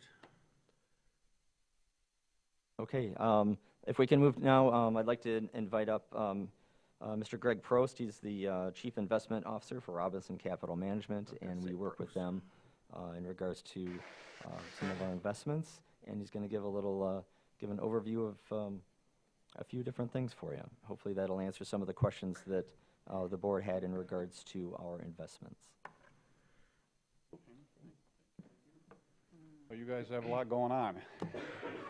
Yep. You know, 6 months ago, a year ago, I would have been the only guy talking about AI up here too. So I'm going to spend a little bit of time talking about AI at the end here. But I want to talk about the economy a little bit, just what we're doing with the portfolio. I've been doing this a long time. This is about as crazy of a market as I've ever seen. And AI is part of it, and some of the things you've been talking about are part of it here. So Robinson Capital, we're based in Michigan. This is kind of all we do. We work for communities throughout Michigan, helping with these general operating funds. So short-term cash, trying to maximize returns there, safety being a key component of it. Myself and two other partners have been around long time, long in the tooth, but we stay up on things, and I'll show you some things that we're doing to try and kind of stay with the times here as everything seems to be changing fairly quickly. This is operating money. This is important stuff, right? So we're bond investors, safety first, then liquidity, and then yield. A lot of times I get asked, you know, what are you doing to turbocharge our returns? We need some higher returns. You know, that's third on our list, right? We're trying to maximize safety here, most importantly. Making sure there's liquid money there that's available to pay expenses, and then we're looking at yield last. But that's what we do, right? We're investors. We're trying to maximize yield. And one of the things you want to look at when you're looking at the bond market is the economy. It's moving through its cycles over time, and it's going to kind of drive the movement of interest rates, which is what the bond market's all about here. So I'm going to talk about the portfolio a little bit, and I'll talk about the economy, and then we'll talk a little AI at the end here. The portfolio market value in total is just a little bit less than $14 million. We've been running the account just about 2 years now. You'll see on the right-hand side, high quality, AAA, AA rated securities. The U.S. government is actually rated AA, which is kind of crazy, which is why it's 90% is in AA securities. We're also in the bottom left-hand corner. If you know how a bond works, you're buying a bond and it has a final maturity sometime in the future. So you're getting paid interest and then you're getting your money back hopefully sometime in the future. And so we build out a portfolio with different maturities to kind of average that time over time. We inherited a number of securities in the portfolio. Those are the ones that are kind of 5+ years. We normally wouldn't go out that far. We're kind of monitoring those positions. But the cash that we've invested have kind of been in that 1 to 5 year range. And again, we're trying to ladder out the portfolio, not trying to take a bet on the direction of interest rates and lump it all in one spot. If I could guess where the direction of interest rates were, I would not be here right now. I'd be somewhere a lot warmer, I'm sure. So we ladder it out, again, diversifying. We have 42 different holdings. If those 5+ years are kind of concentrated a little bit more, we would normally, over the next couple of years, you'll probably see about 60 holdings in the portfolio. So again, highly diversified, structured across maturity ranges. I just want to point out, I heard that Grand Traverse County has a better bond rating than the U.S. government. I just want to point that out. Yeah, there you go, right. Good job, team. Actually, it's crazy that the government's not rated AAA because the government will always be able to pay. We will never default, right? If we don't have enough money, what are we going to do? You know, we just turn on a printing press, right? Different than the county can't do that, right? So, bottom right-hand section, the different sectors that we have allocations in. So that far left-hand side is agency market. This is Fannie Mae, Freddie Mac, big, giant agencies for the U.S. government. It's a way we can get a little bit extra yield versus a U.S. Treasury with something that's really, really safe. We have a few CDs. Again, those are some that we inherited. I'll show you in a couple pages how we do research on banks. And then municipal bonds. We're allowed to buy Michigan municipal bonds. These are taxable Michigan municipal bonds. Prior to kind of COVID, we would have held 40–50% in municipal bonds. After COVID, ARPA funds, everybody stopped issuing bonds. There's just not a lot of them out there. We're starting to see some more issuance now. We really like municipal bonds because it's hard for a municipality to go out of business in a day like a finance company. So as we see more issuance coming up here over the next 6 months to a year, we would expect to add municipal bonds into the portfolio.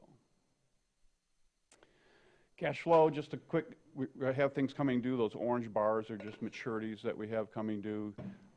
So there's always something liquid. It's not all sitting out there, 5 years of maturity. What we want to show you ultimately, as we have the portfolio for a number of years, is the graph should look something like this. The blue line is the portfolio yield. That red line is the 3-month Treasury bill. So the red line's kind of telling you where interest rates have gone over time. And the blue line should kind of follow it. Sometimes it's going to be above, sometimes it's going to be below, because we're kind of averaging in over time. And the actual graph looks like this, because we just started the investments back in 2024. What we inherited were a number of investments that were put in place in kind of 2020 and 21. You can see interest rates were almost at 0.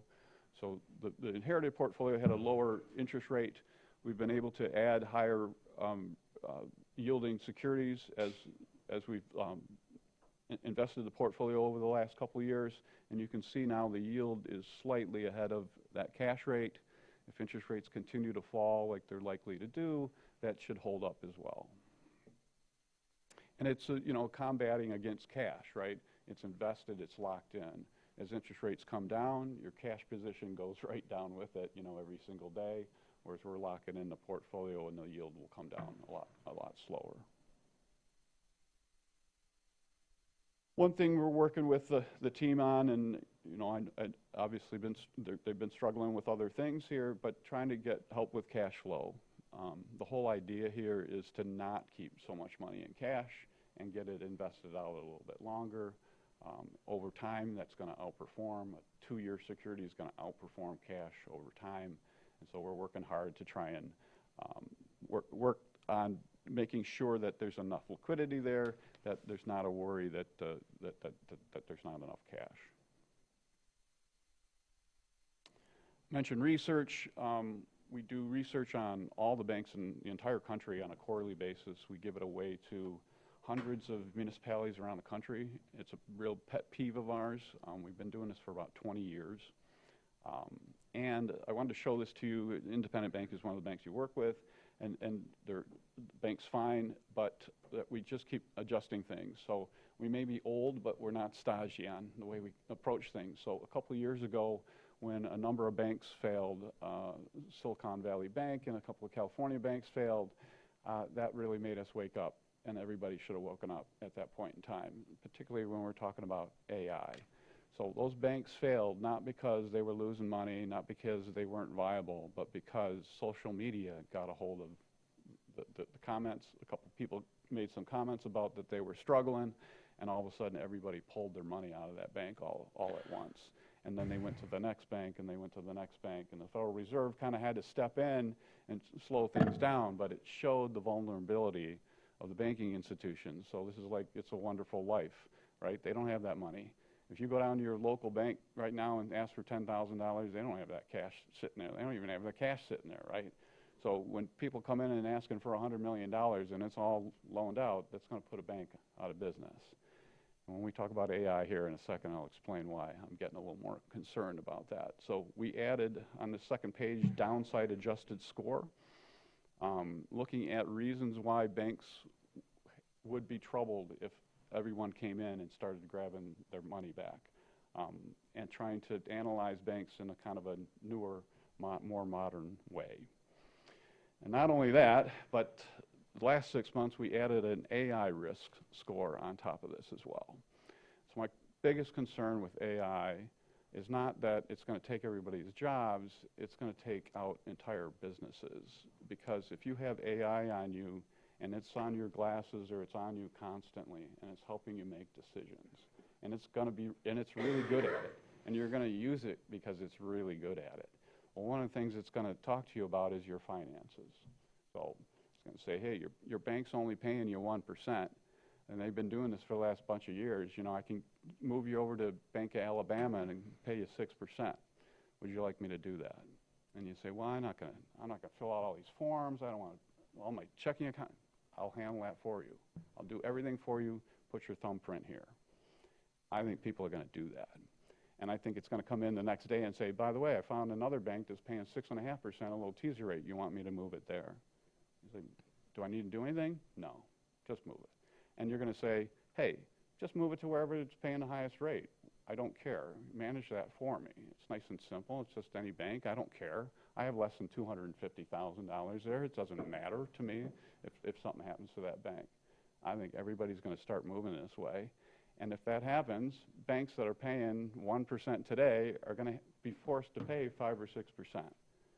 That's going to be a serious problem to banks that don't operate that way, that have been operating forever by paying you a lower rate. Auto insurance is another, to me, it's a perfect example. If you don't check your auto insurance every 6 months, you're getting ripped off. And I have friends that check their insurance just constantly, and they claim they save a couple $1,000s a year. One of the first things that AI is going to say to you, hey, do you want me to check your auto insurance? I can save you $1,200. You know, put your thumbprint here. That is really dangerous. And one of the things I use as a simple example is I want to buy a pencil, right? I want to buy a pencil, and 2 seconds later it says, here's your pencil. You know, be delivered tomorrow. And I said, well, wait a minute. Why'd you pick that pencil? And it says, well, I went out and I looked at 100 million reviews, and people really like pencils, and I found really people who are like on the spectrum. They are into pencils, and I found 1,000 of them. 100 of them really good reviews on other things. People really like them. I checked their Facebook posts. They're real people. This is real. They like Ticonderoga #2, like you like Ticonderoga #2, but they really love this pencil. 47 of them really love this pencil. Like, okay, that sounds good, and the pencil shows up. Next day, and you're like, man, that's the best pencil I've ever used. Well, how about a pen? And the same thing starts happening. Well, what about the other 10 makers of pencils out there, right? The AI is going to give the exact same response. I find that to be very dangerous. I think that's really dangerous to companies that aren't producing the best product. We have 4,000 banks in this country. We don't need 4,000 banks, right? And each one does exactly the same thing, but some of them are paying different rates. And they'll pay you, if you don't check your rate, if you don't talk to your bank about it, they just keep lowering the rate. If they're not able to do that anymore, they're not going to be able to operate as easily anymore. So we are big on AI. Because we're bond managers and we're lending money to people out longer, we need them to be in business sometime in the future. So that's why from a bond perspective, it's really dangerous, AI, to the business world. So we're paying attention to that and trying to stay one step ahead if we can. All right, coming back to the markets here, interest rates, that left chart there is called the Treasury yield curve. It's something we follow very closely. It's basically shows you the rates on different bonds all the way out to 10 years on Treasury bonds. So when you talk about interest rates going up and down, normally talking about short-term interest rates, maybe mortgage rates, but they all move in different amounts over time. This is rare for the curve to move from that blue line to the red line where we were at the end of last year. And all move in lockstep fashion is relatively rare, but interest rates have been falling. And they're likely to continue to fall as the economy slows here. Just another picture on interest rates. The blue line is the 2-year Treasury. The red line is the federal funds rate. That's like an overnight cash rate. You can see they both move somewhat in lockstep. Those orange bars are recessions. Interest rates up until a few years ago have been coming down for 20, 30 years. They kind of gapped up real hard here, as we all know, a few years ago, and they're starting to turn over a little bit. But the interesting part about this graph is that prior to recessions, those orange bars, you'll see that the red line moves above the blue line. So cash rates go above 2-year rates. In other words, if you're investing out longer, you receive less yield than you would if you leave it in cash. Why would anybody do that? Why would a bond investor lock your money in at a lower rate than you can earn in cash? I teach a lot of classes. Nobody's going to answer. If you think interest rates are coming down, you're willing to lock in at a lower rate. And that's the only reason that market would get like that. It's called inverted yield curve, is if the bond market as a mass decided that interest rates are going to fall and we're likely to go into a recession. So when that curve goes inverted, it's a pretty high predictable look at the economy slowing down. We've been inverted for about a year and a half. It's pretty crazy that this market has not responded to what the bond market's saying, that interest rates are going to continue to fall here, which means that the economy is going to continue to slow, and that this economy just continues to hold up. It's just absolutely amazing to us. Anything we look at, we have a recession confirmation model here. It's at the highest level we've ever seen where we haven't had a recession. We have consumer sentiment and income expectations at the lowest levels we've ever seen. But the consumer continues to spend. AI spending is coming off the charts as well.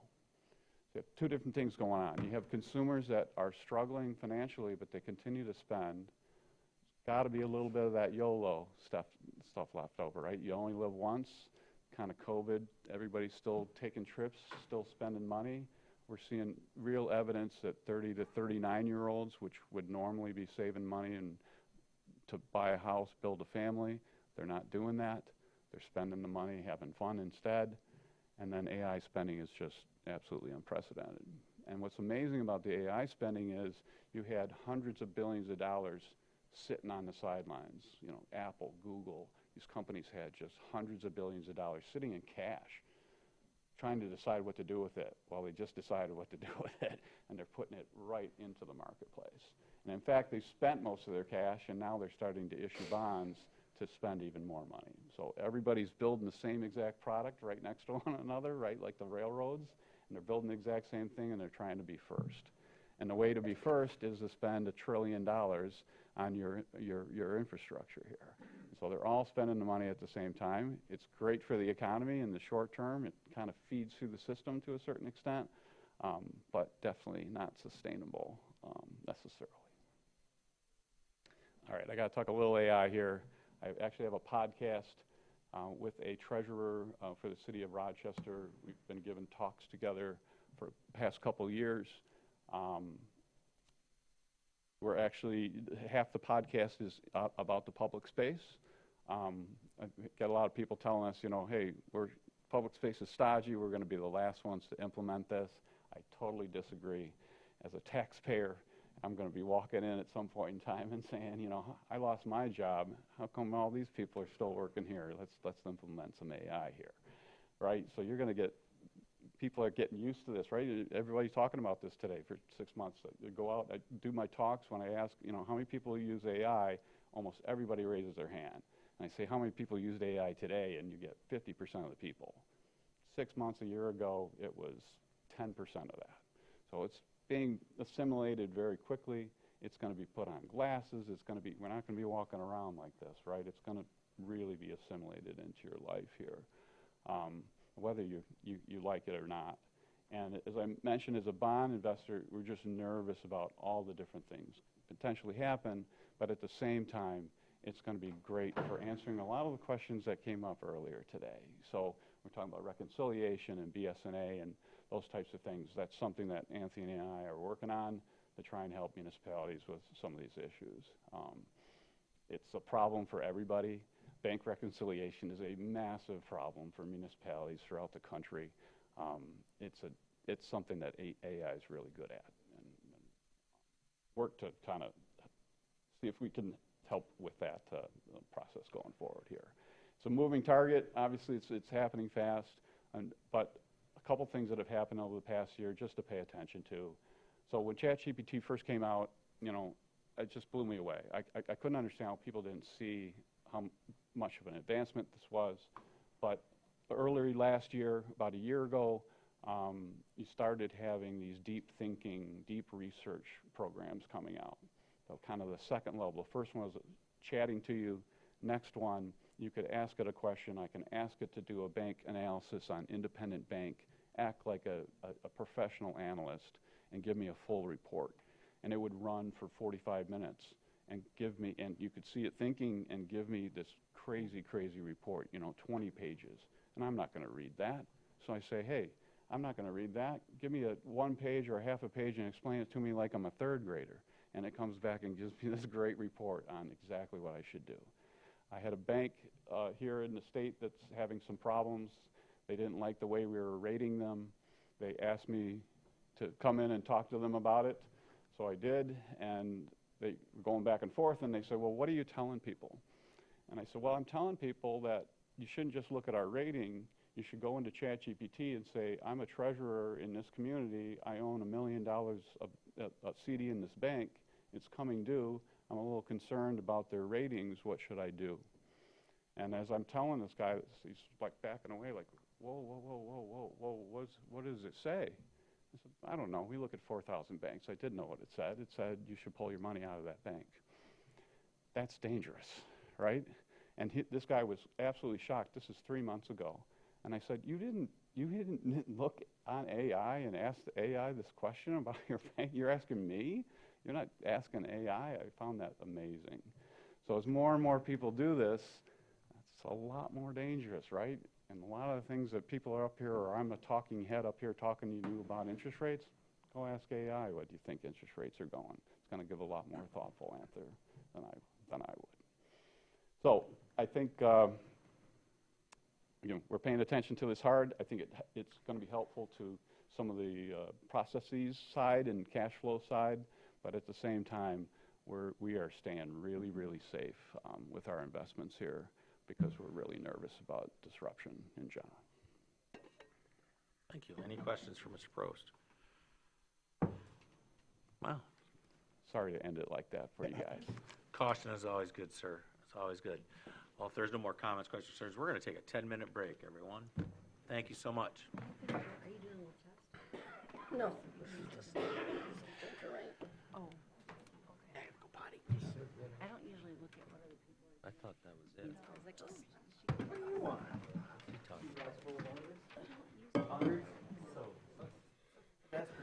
Double check something. It automatically does anyway, if I do a Google search. Yeah, I create a lot of prompts and stuff. Yeah.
How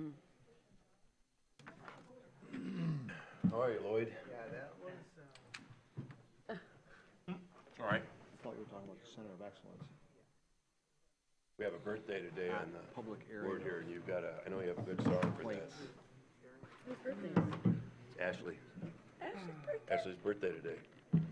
I think Lloyd should sing How did I during not public know that? comment. I didn't know it either. No, no. I, Don't encourage him, Daryl. really? You sure? Ashley, happy birthday. Thanks. Oh, yeah, you missed the beginning. It's Clay's birthday today, too. It is? Yes. I will tell him you said that. It's a good day. Are you doing anything for his birthday today? We're going I to, always do, ignore it. Oh, nice. What are you doing? It worked for a while. maybe it'll keep working, but. You're elite baby? It worked for a while. I didn't know that. So how old are you now? 11 and a half this year. Do a 30-second warning. I had a friend in high school, she wrote a paper. Have a 2-minute warning. Stuff to be 4 in high school or something like that. And when she was- my local news did a story on me, a 4-year-old getting my license. Yeah. No timeouts. Very You're strange. just gonna down the ball. There were 3. It's ridiculous, you know. 3 of my graduating If you're on classes first down, you're like, were shit, you down must there. take 2 minutes out the game. Wow. That was a weird leap year. Ruined, in NFL's 1980. ruined. Yeah. My mom said she couldn't There's get nothing her to Well, do I've with seen a little. Any people, if any, other than you, I can think of that are, I didn't even watch the game. I don't even That's know the first one in years I have on. And I'm not a big football person, man. How fun. I'm like, What a great idea. like, and they're I showing always joke it's on presidential all the years, so playoffs. candidates get one Like, I more was watching yesterday. the thing where the Steelers beat the Right, Lions. yeah. It's like, they overturn all these rules, and I'm like, so dude, when do you normally plays, and I'm celebrate? like, 28th of the first? Steelers should never been allowed to, well, Both days, they didn't. my mom was adamant that it's March Right. 1st because that would be what the day is. I have to go to a beta My meeting. oldest is March 2nd. Otherwise, I'd say, let's go to lunch. I'm gonna take whatever day is available. My wife's December 20th. Celebrate every day. Yeah. My wife is December 20th, and she said, when you're that close to Christmas, you need more than a day, but birth week sounds like a condition, so she said, I have to have the whole month. I like it. So I have to have her birthday present out by December 1. Okay, we're gonna call this meeting back to order. Last item for today, hopefully, at least on our agenda. Mr. Lay from the Health Department. Director Lay. Hello. Hola. Hola. I get to follow the collapse of the IT and banking infrastructure, so we get to talk about substance use disorder now, so. It's Doom Wednesday. Yeah, lighter study session agendas. Opportunity here to provide some updates as to where we're at as a health department, as a county, with the approved spending plan for our opioid settlement dollars. So thank you. You know, I was trying to get the PowerPoints up, so I have to scroll like this. I apologize, it's not ideal. So in August of '25, our board here approved a proposal by the health department with an opioid spending plan and principles. Within that spend plan, we approved an advisory committee. That committee is to work in conjunction with our county health department to identify the most appropriate utilization of those opioid funds, really referencing back to Exhibit E that is referenced in the spend plan and here today. So just a brief overview, quick again, as to what the objectives of the advisory committee were set forth. Coordination of the RFP process for proposals on how we are to spend the dollars, or the recommendations we're to make on how best to spend the dollars. And then reviewing those proposals, and then a few other objectives were to support the transparency, those measurable benchmarks, why we're making these recommendations to the board, developing that transition plan, the long-term vision. Is it how we're presenting it here today, or do we want to present something long-term to the board in regards to how to manage these dollars and account for them? With all of that being noted, the final funding decisions remain with the Board of Commissioners here. So the core values of the advisory committee are listed there. And a brief look ahead here to the slides is the needs assessment gap analysis, right? So our core values are broad, right? When you look at spending to save lives, use evidence-based guidance to drive spending, focus on class inequalities and so on, what does that mean to really put that into actionable spend categories for us to make a recommendation? So I'm going to speak on that here a little bit today. So where we're at a bit is the representation of the advisory committee. So in the spend plan that was presented and approved, we had 4 positions that were of local county government officials, to include a representative of our board, a representative of our public health department, our sheriff's office, and then originally wrote in there was the position from potentially the county prosecuting attorney's office. We've had some conversation back and forth with their office, good conversation.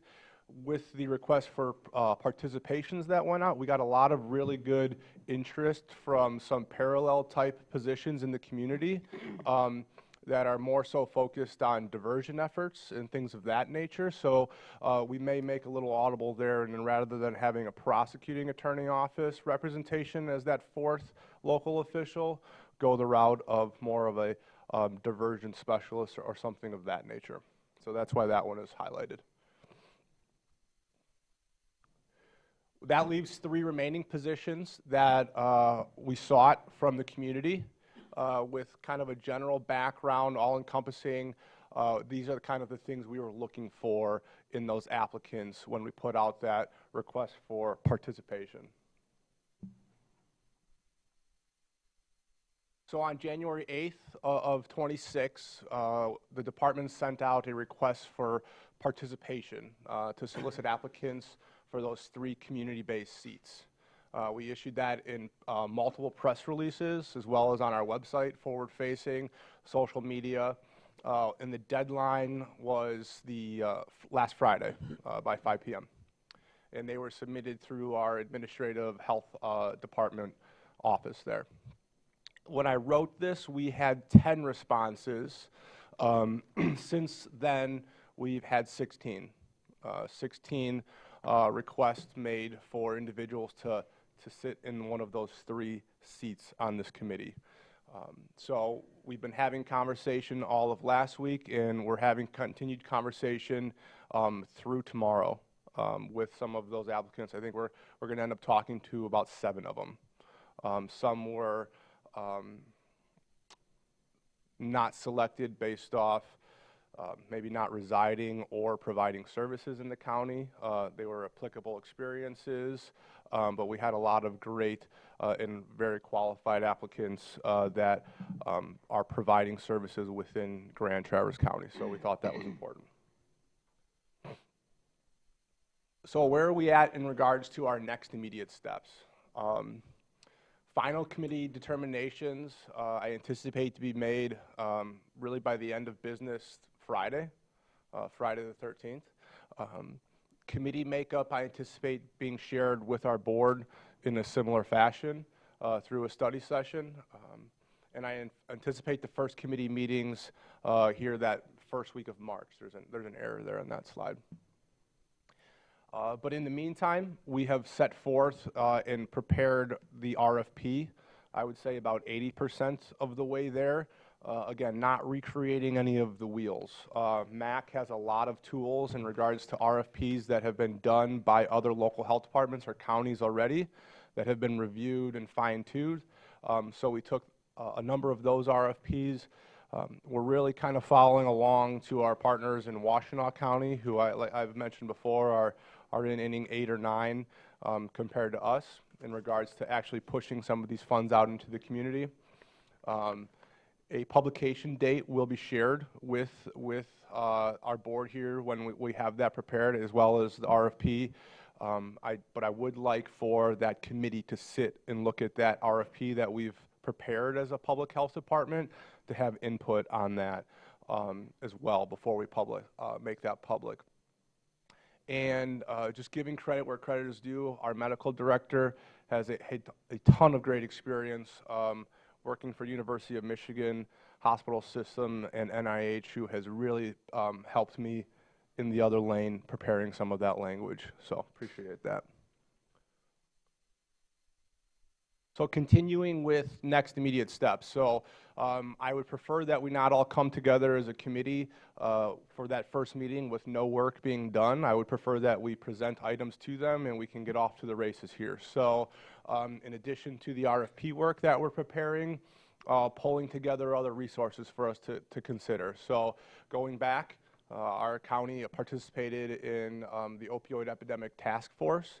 So there's a lot of content there that we've been going back, reviewing through, pulling pieces of. A lot of applicants to sit on the committee also were participated in that effort. So we've been kind of catching up to speed as to what worked, what didn't work, how we can apply the content we have in addition to other information that we're going to apply to this to make some sound recommendations to the board here. Again, there's a number of other resources on there. If you peruse through that MAC opioid settlement page, there isn't a public-facing document that we would really need to create on our own. We would want to put that in front of our committee to review what works and what doesn't work for our county, but use the tools that we have at our resources and what's worked and what has not. So consider taking some additional steps. This was a piece I wanted to have a conversation here and garner some feedback, was a needs assessment versus a gap analysis conversation that we as a committee have to have. And there is a tool that was prepared by MAC, and I provided additional information in the slides of some other local counties who have ran through that MAC tool.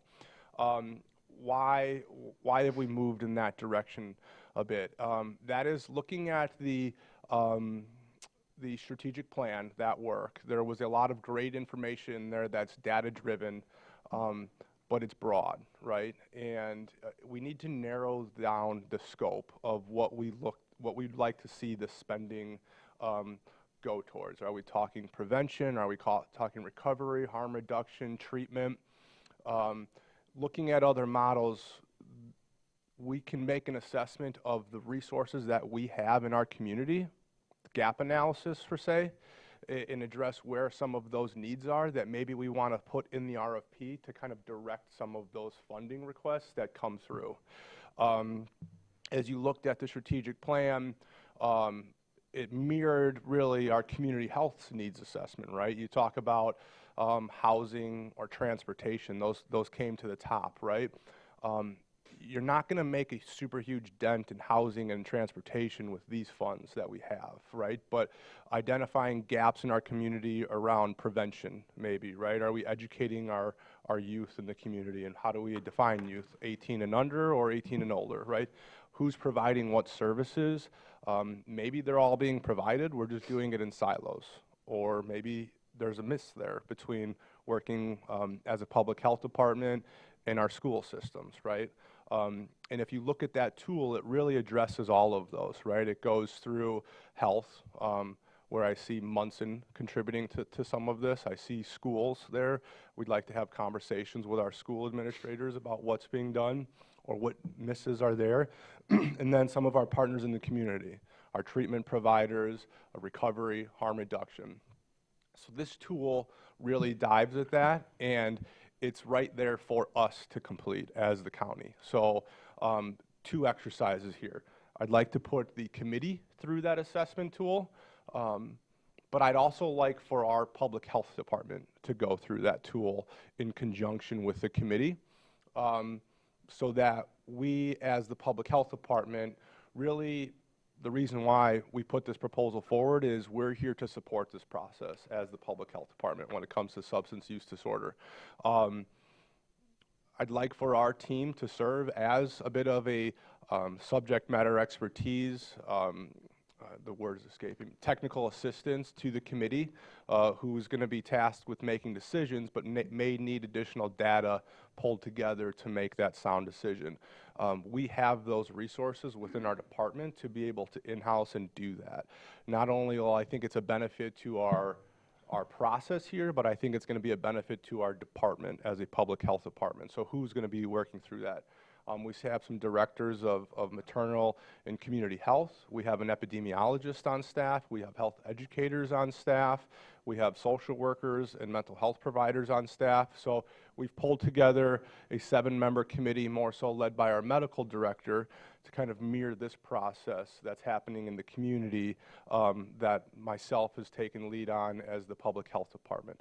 And I'd like for that committee to come in and provide information, guidance to our committee, answer questions. Maybe there are questions on that needs assessment, gap analysis that we don't have the expertise to answer in the room. Well, let's pull somebody in the room to talk with us, whether that's an ER physician from our ED or a school superintendent. So those are some of the things that we're currently in the works to kind of really be ready to roll out, like I said, in March when we hit the ground running as a committee. So I did provide that tool too through MAC in the report here, as well as a few do's and don'ts from a couple other counties that presented through a MAC webinar around the need for that needs assessment gap analysis. How we can also support, we anticipate supporting, is kind of a vetting process of the RFP. Why I'd like to see our public health department run through that tool in conjunction with the 7-member committee is, say we get 60, 70 applications for how to use these funds. I would rather that 7-member committee of multiple departments not have to go through 70 some odd applications. I'd rather have an internal committee that is focused on public health expertise, using the same scoring criteria, being able to vet through some of those so that they could make a recommendation to that committee, who then ultimately makes a recommendation to the board here. So in an effort to kind of manage that larger work if it's presented to us. So just a little bit of an overview quick on the funding outlook, where we stand currently in the projected funding. And then just some conversational pieces I had for the board here, some thoughts that are running through my head as we're preparing RFP language and looking at other examples, is items like spending limits or spending limits to a single request. That's often written into an RFP. Are we putting a cap on a single request, or are we, I've seen it done in like mini grants are being provided, and then there's the bigger ticket items in which are made available to the public. Input around that single source funding, a one-time allocation from these funds compared to maybe an entity applying for sustainable funding to provide a program or a service in the community. Those are a few things that I think we as a committee, it would benefit the RFP to weave some of that language in there to set some parameters or expectations.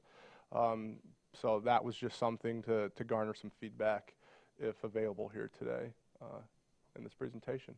And I think that's it for me in regards to what I have for you. Any questions for Mr. Leahy? Director Leahy, excuse me. Commissioner Walter. Yeah, thank you. Thanks for putting this together. Really appreciate it. Move it along a little bit. So I had a thought as I read through this about the needs and gap analysis. How do we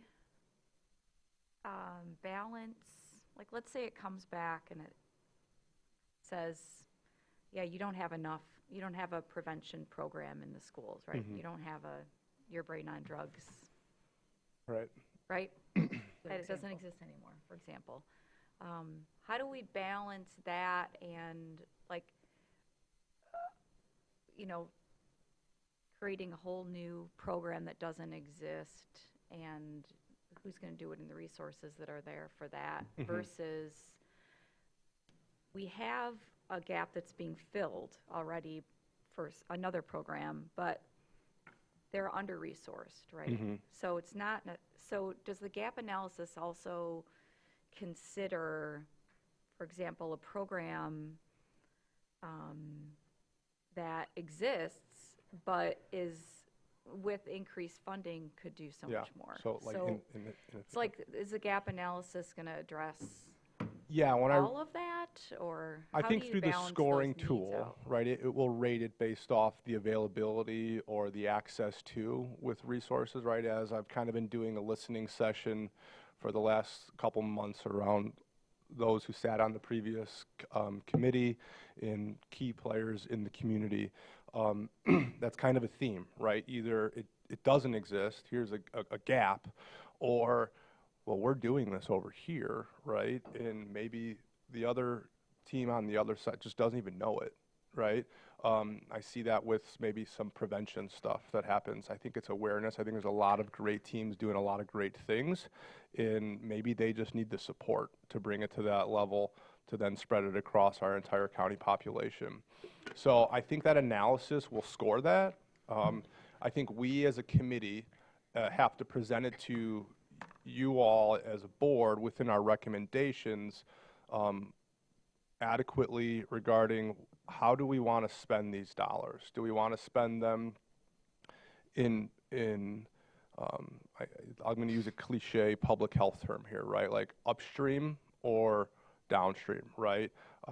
It's not that much money when we zoom out, right? And we look at our community problems that we have in putting money towards addressing them.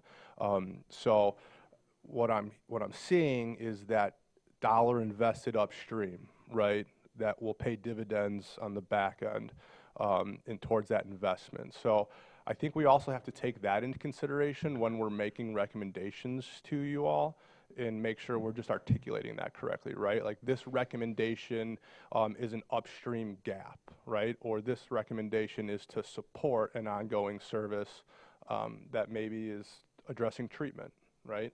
I think that's going to be our most complicated maneuvering here, is the difference between treatment and prevention in that kind of continuum of addiction and how we want to devote these resources based off impact.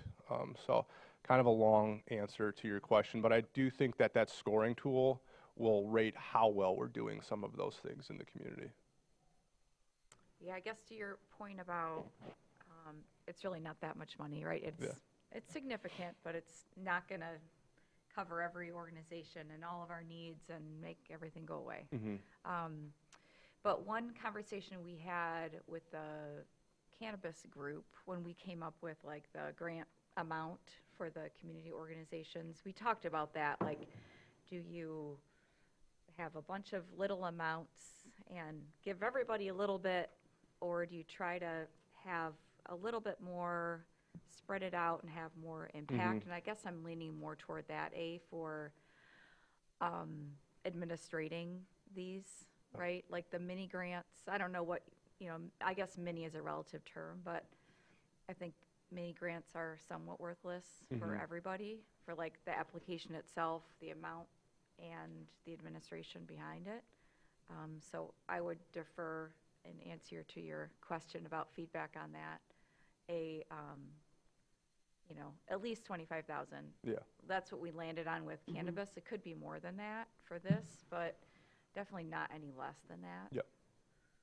That's where I'm landing on that piece I'm going to of it. disagree on that because I think this is just different. So I think in this case, because this is a long-term project and it's meant to reach people and groups who have very immediate needs to help people in unusual situations, whether it's bus passes, getting to your substance use, your testing at the courthouse. We gave $40,000 to the courts 2 years ago, and they've only spent $13,000 on drug testing. That's insane. We should be making sure that we are helping people with drug testing. We all agreed on that. Having those small, easy to apply for, easy to get on a short rotation every 6 months or whatever, in this case, I think makes more sense than it did in the cannabis, where you didn't have as much support and you didn't have as much background and targeted goals as I think this is trying to do. I would put aside something like $25,000 of the year's allocation for many grants up to $5,000. It just seems like we need to provide that level of support to organizations who are on the ground doing in the trenches and need a little gap.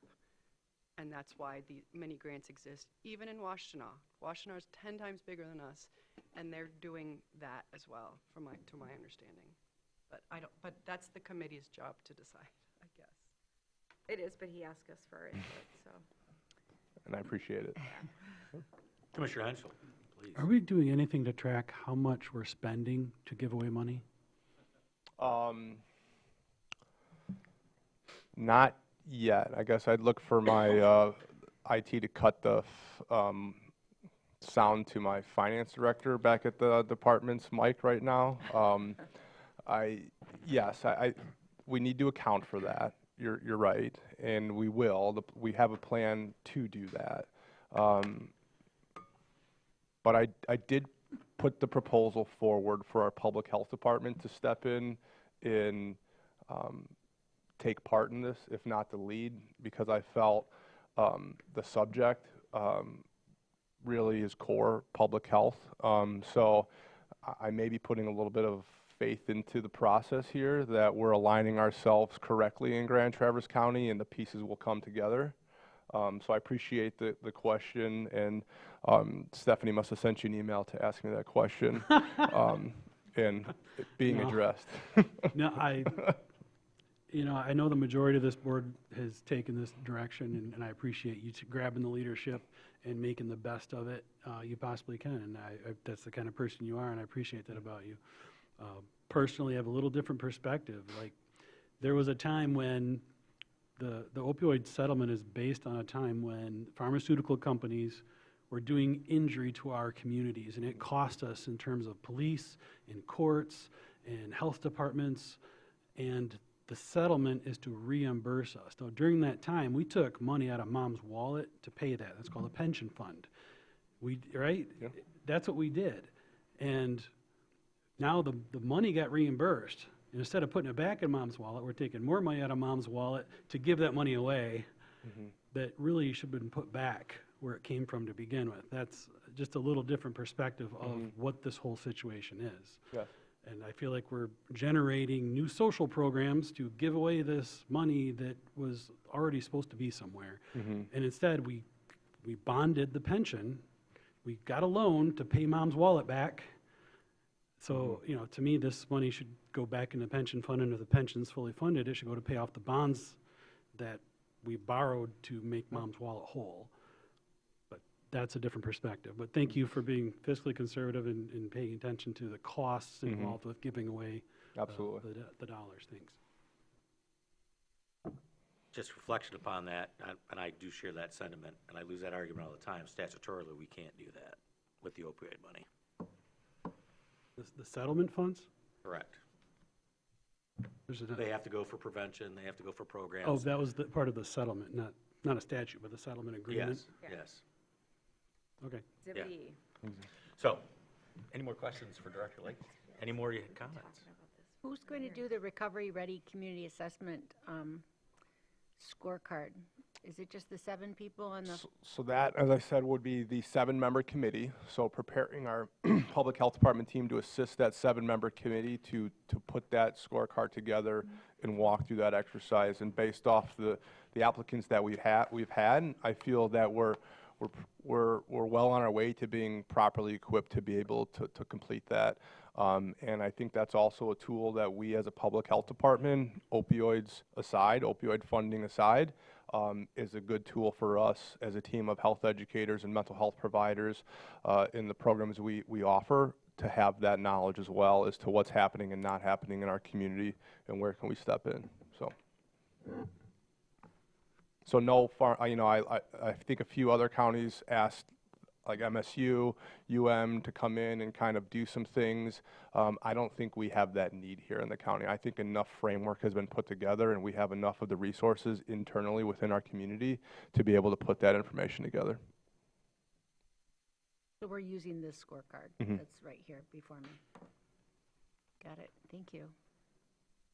Nice presentation, by the way. Good visuals. It follows what we got, follows how you spoke about what you wanted to share with us. I love that. And Appreciate it. I think if we have something we're going to talk about, it's always good to have at least something that we can look at.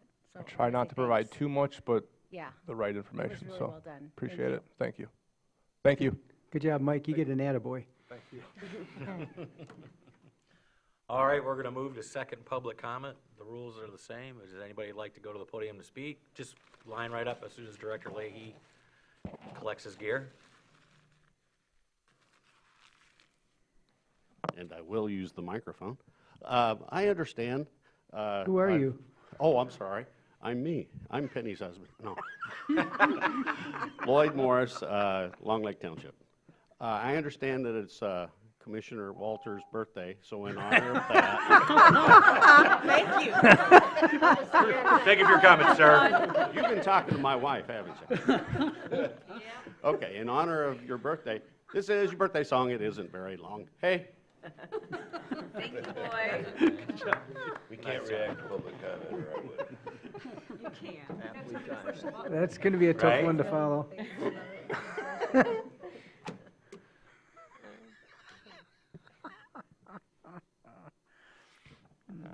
Hi, Dave McGraham, Bay Meadows Drive, Garfield Township.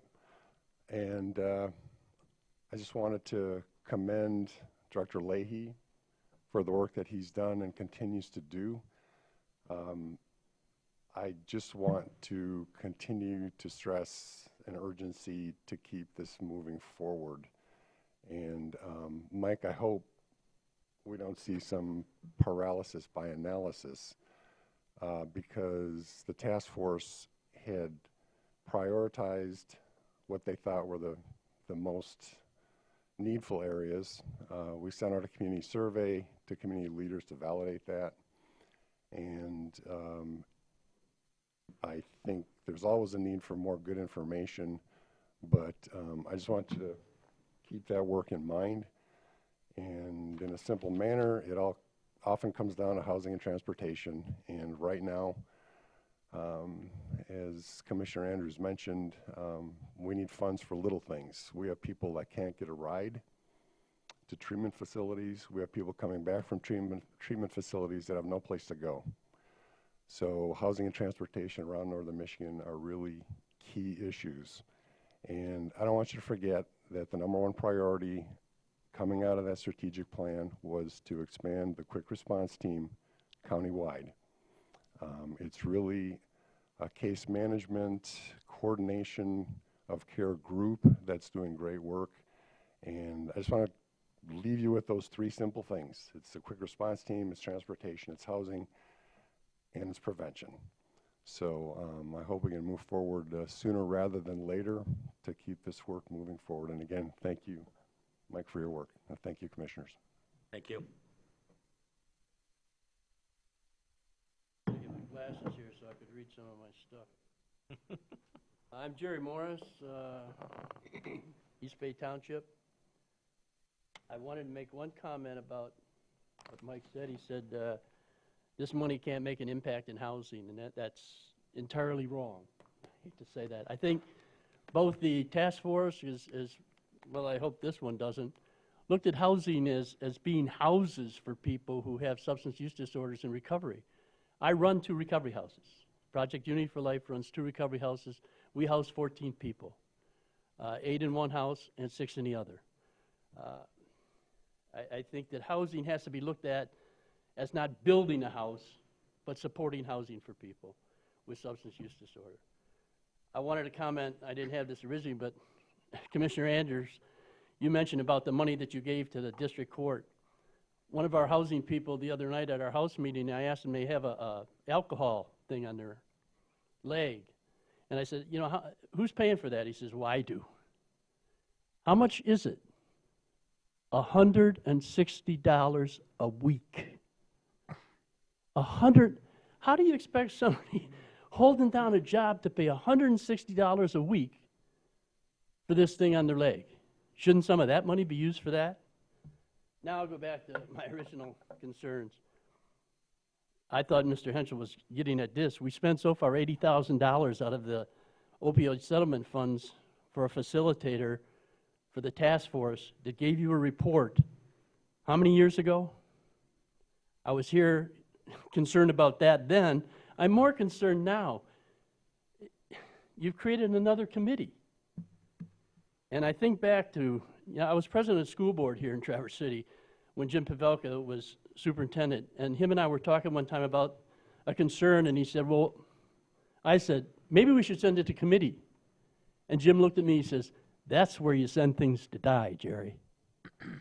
And I'm afraid that maybe that's going on with this. One of the other things I wanted to be concerned about was, where's the money? I wish I would have come up here when the investment counselor was talking. How much investment interest have we made so far on the 1.5 million that we got about 3 years ago? And now I see it's 1.9 million.